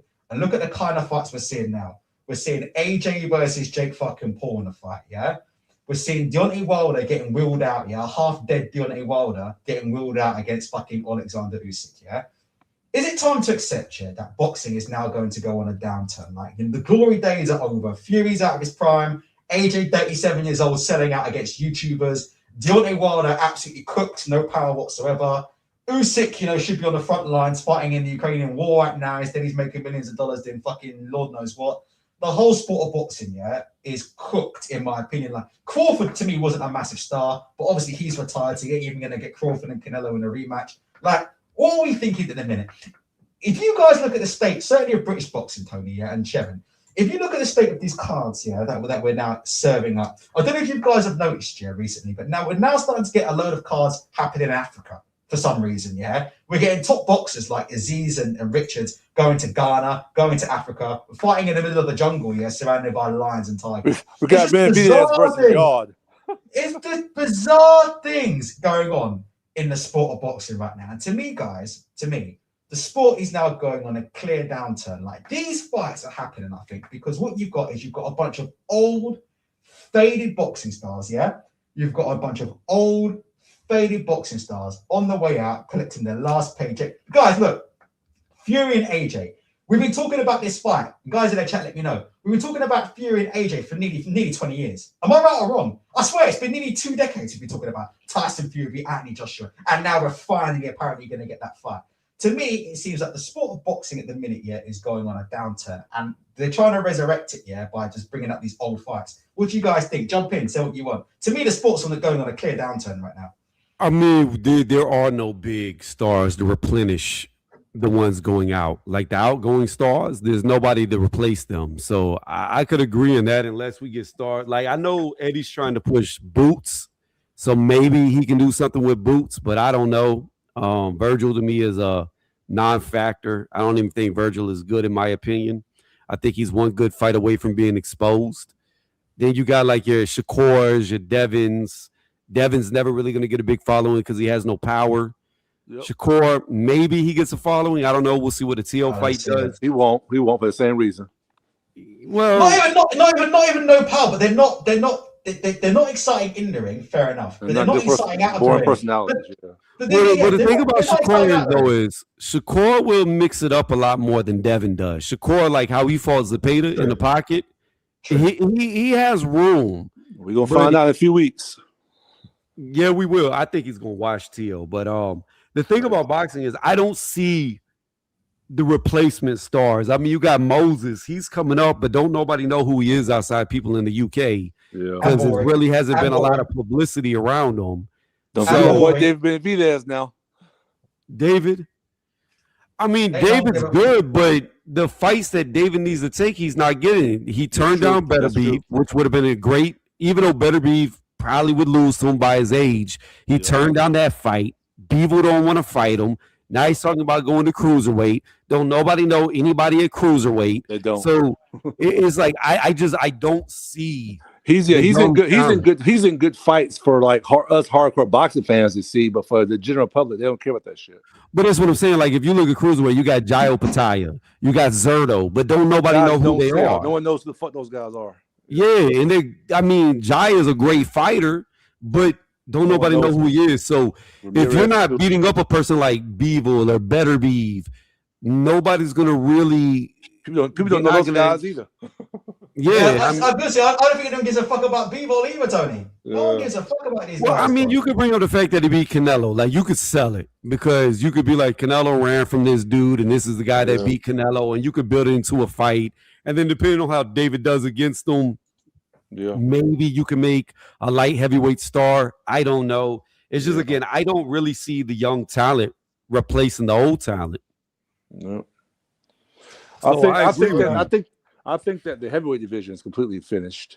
There are a couple of guys like all the guys that Tony just mentioned.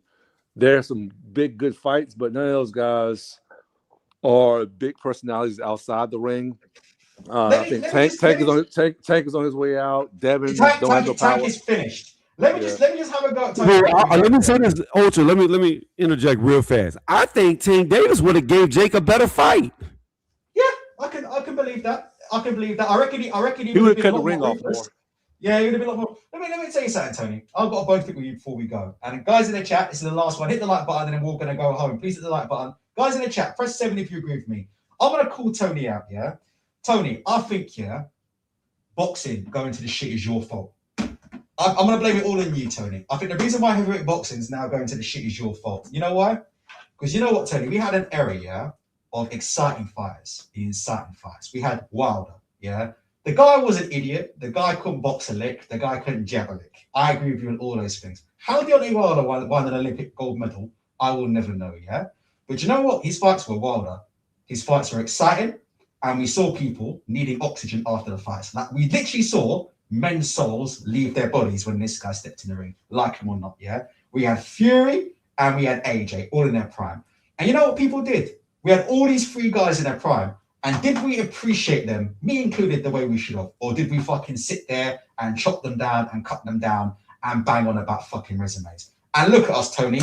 Look at what we are. Look at what we are now. We're looking at, a future of Dave Allen on main events with Johnny Fisher. That's where we are, Tony. That's where we are, Tony. We're now looking, we've gone from sellout Wembley Stadium arenas. We've gone from sellouts at Wembley. We've gone from stars and whatever. And now we're looking at the return of Dave. I saw it on my social media feed. It's the return of Dave Allen, and then he's going to be in a big fight. Johnny Fisher is on the comeback trail.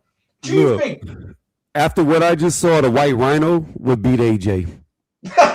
Nah, No way. I'm putting my money on the White Rhino. If the White Rhino had fitness, he could. But we after 4 rounds, he's done.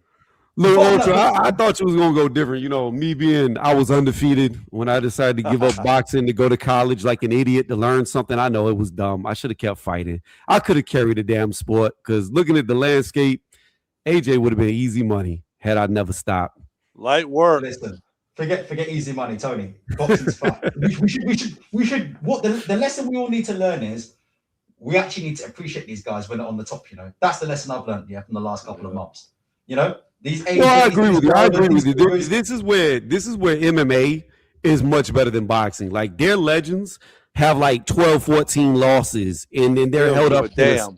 Yeah, they don't care. As long as they do good fights and they have good wins along with them losses, it don't matter how many times they lose. But I call it the Mayweather effect. Mayweather is really the downfall of boxing because we don't get good fights anymore. When they are in their prime, when they are the most dangerous, everybody's so scared to lose their own because of the Mayweather effect that boxing's gone downhill. That's really what started it. So fight promoters don't want to put guys in the ring with each other because they see how fans act when they lose. All right, guys. Guys, I'm going to sign you both off, yeah? All right? I appreciate you coming on, guys. Later, G. All right, later. Yeah, Tony? thanks for letting me on. Have a good night and have a Merry Christmas. Merry Christmas, Tony. I'll see you soon, hopefully, my brother. I'll see you soon. And same to you, Shevin, as well. Guys, let's read some final comments. Guys, this one made me laugh. Lee Griffith. This made me laugh. Lee Griffith. Let me get this up quickly. Lee Griffith. What's he saying? Hold on. Where's my other screen? Here we go. Lee Griffith. Fell for it again. Terrible fight. Small victory for AJ. Jake spent more time on his knees than a worker of the night. That referee was appalling. He should have that referee should have deducted the points from Jake Paul early on, for all that falling over and stuff. Johnny Fisher. I mean, Mark Stanton is saying Johnny Fisher's comeback fight was awful. Well, get used to it because that's where we are. That is literally now where boxing is. The boxing has gone from being an AJ sport. It's gone from being an AJ business. It's gone from being a Wilder business. It's gone from being a Fury business, and it's going to go from being an Usyk business. This is what it's going to be. It's going to be Johnny Fisher versus Dave Allen, part 3. They're going to have trilogies all over the world, yeah? And, they'll be fighting for fucking bag of pork scratchings and a fucking Greg's sausage and bean milk. That's where we're at in the sport of British boxing. I mean, the sport is absolutely... I mean, just to say as well, I'll tell you another garbage fight. Boxer's debut card, Fraser Clark versus Jamie TKV. Listen, that fight got terrible reviews. People were saying the sloppiest fight. People saying it was like a white-collar fight. People say that they've seen better fights than Fraser Clark versus Jamie TKV outside the red line on a Saturday night. So make no mistake when I say this, yeah? The sport of boxing in this country is fucked. Final comments. Picker Leach says, the top guys are respected. Jake's progress is showing they're over-respected. The rapid downfall fighters such as Wilder, Joyce, Dillian White. Do you know what? Even Dillian White, the man was an idiot, yeah? But he used to come up to the ring howling like a wolf. Ooh. I mean, Dillian White was entertaining. Do you know what? Even Martin Bakole has fallen by the wayside. He was supposed to take over the heavyweight division. Even Martin Bakole got fat and chased the Saudi money, and now no one's heard from him since. I mean, the whole thing's a disaster. It is what it is. Final comment. Nasta says, Fury versus AJ has to happen in the summer now. We can't wait any longer. My final comment, I could wait a lifetime and not see that fight. I don't give a shit about Fury and AJ. These two, are long past their prime. I don't want to see, I'll be honest with you, I'm not sure I ever want to see Anthony Joshua in the ring again, after seeing what I saw tonight. I don't know how you guys feel about it, but I'm being honest with you, yeah? What I saw tonight was nasty work, you know? And I'm fuming, you know, because in the UK, it's 5:56 in the morning. And I haven't slept, you know? And I've stayed up to watch this fight and cover it for you guys. And it's an absolute disgrace. I feel like I have my pants pulled down well and truly. Right. That is it, guys. I hope you appreciate the show. Different style of show today. I don't know when we'll be back because, like I said before, what I should be doing is this. This is what I should be doing. What I should be doing is this. What I should be doing is this. Yeah? This is what I'm supposed to be doing. What I should be doing is this. That's what I'm supposed to be doing. Yeah? What I'm not supposed to be doing, I'm talking to the mic. What I'm not supposed to be doing is watching bullshit fights like Anthony Joshua for Jake Paul, yeah? On Netflix, yeah? At fucking 5 a.m. It's an absolute fucking disgrace of a fight. Piccoli says, nice show. You're a good talker and a host. Yes, I'm a good talker and a good host. Thank you very much. I really, really appreciate that. Guys, maybe we'll do something on Christmas. Let me know what you think about the new layout. This is the first time I've ever sort of been on camera. I'm not going to make a habit of being on camera because there are a lot of people that want to sort of spin my jaw for the things I say about boxing. But let us know what you think about the new camera layout. If you like it, if you don't like it, if you like the punch bag there that I've got, I don't really use that. That's just more, that punch bag's for show. I don't really use that punch bag. Give me that the way so you can see it. I don't really use that punch bag. That's there for show. The gloves I do use, obviously. You can see the rivals there. I've got a couple pairs. I've got rivals for days. I've got rivals up in all up in there as well. I've got rivals for days, guys. You'd be surprised how much gloves I've got. I've got rivals for days. So yeah, it is what it is. All right. If I don't see you before Christmas, Merry Christmas to you all. But I think we will. I think we'll do something. I think what we'll do is maybe Christmas will. Maybe we'll do some kind of Christmas dinner shows because you know we can do things. You can see things. I've got this here. I can do. We can do some stuff. All right. We'll try and do some stuff. All right then. Crazy D3 says, Ultra, are you a middleweight? I'm 40 years old. I'm an old man. That's why I'm wearing a Santa hat. I've got a balding head, mate. It's over for me, bro. It's over. All right. I ain't gonna do a Tony and start calling out AJ. Guys, take care of yourselves and each other.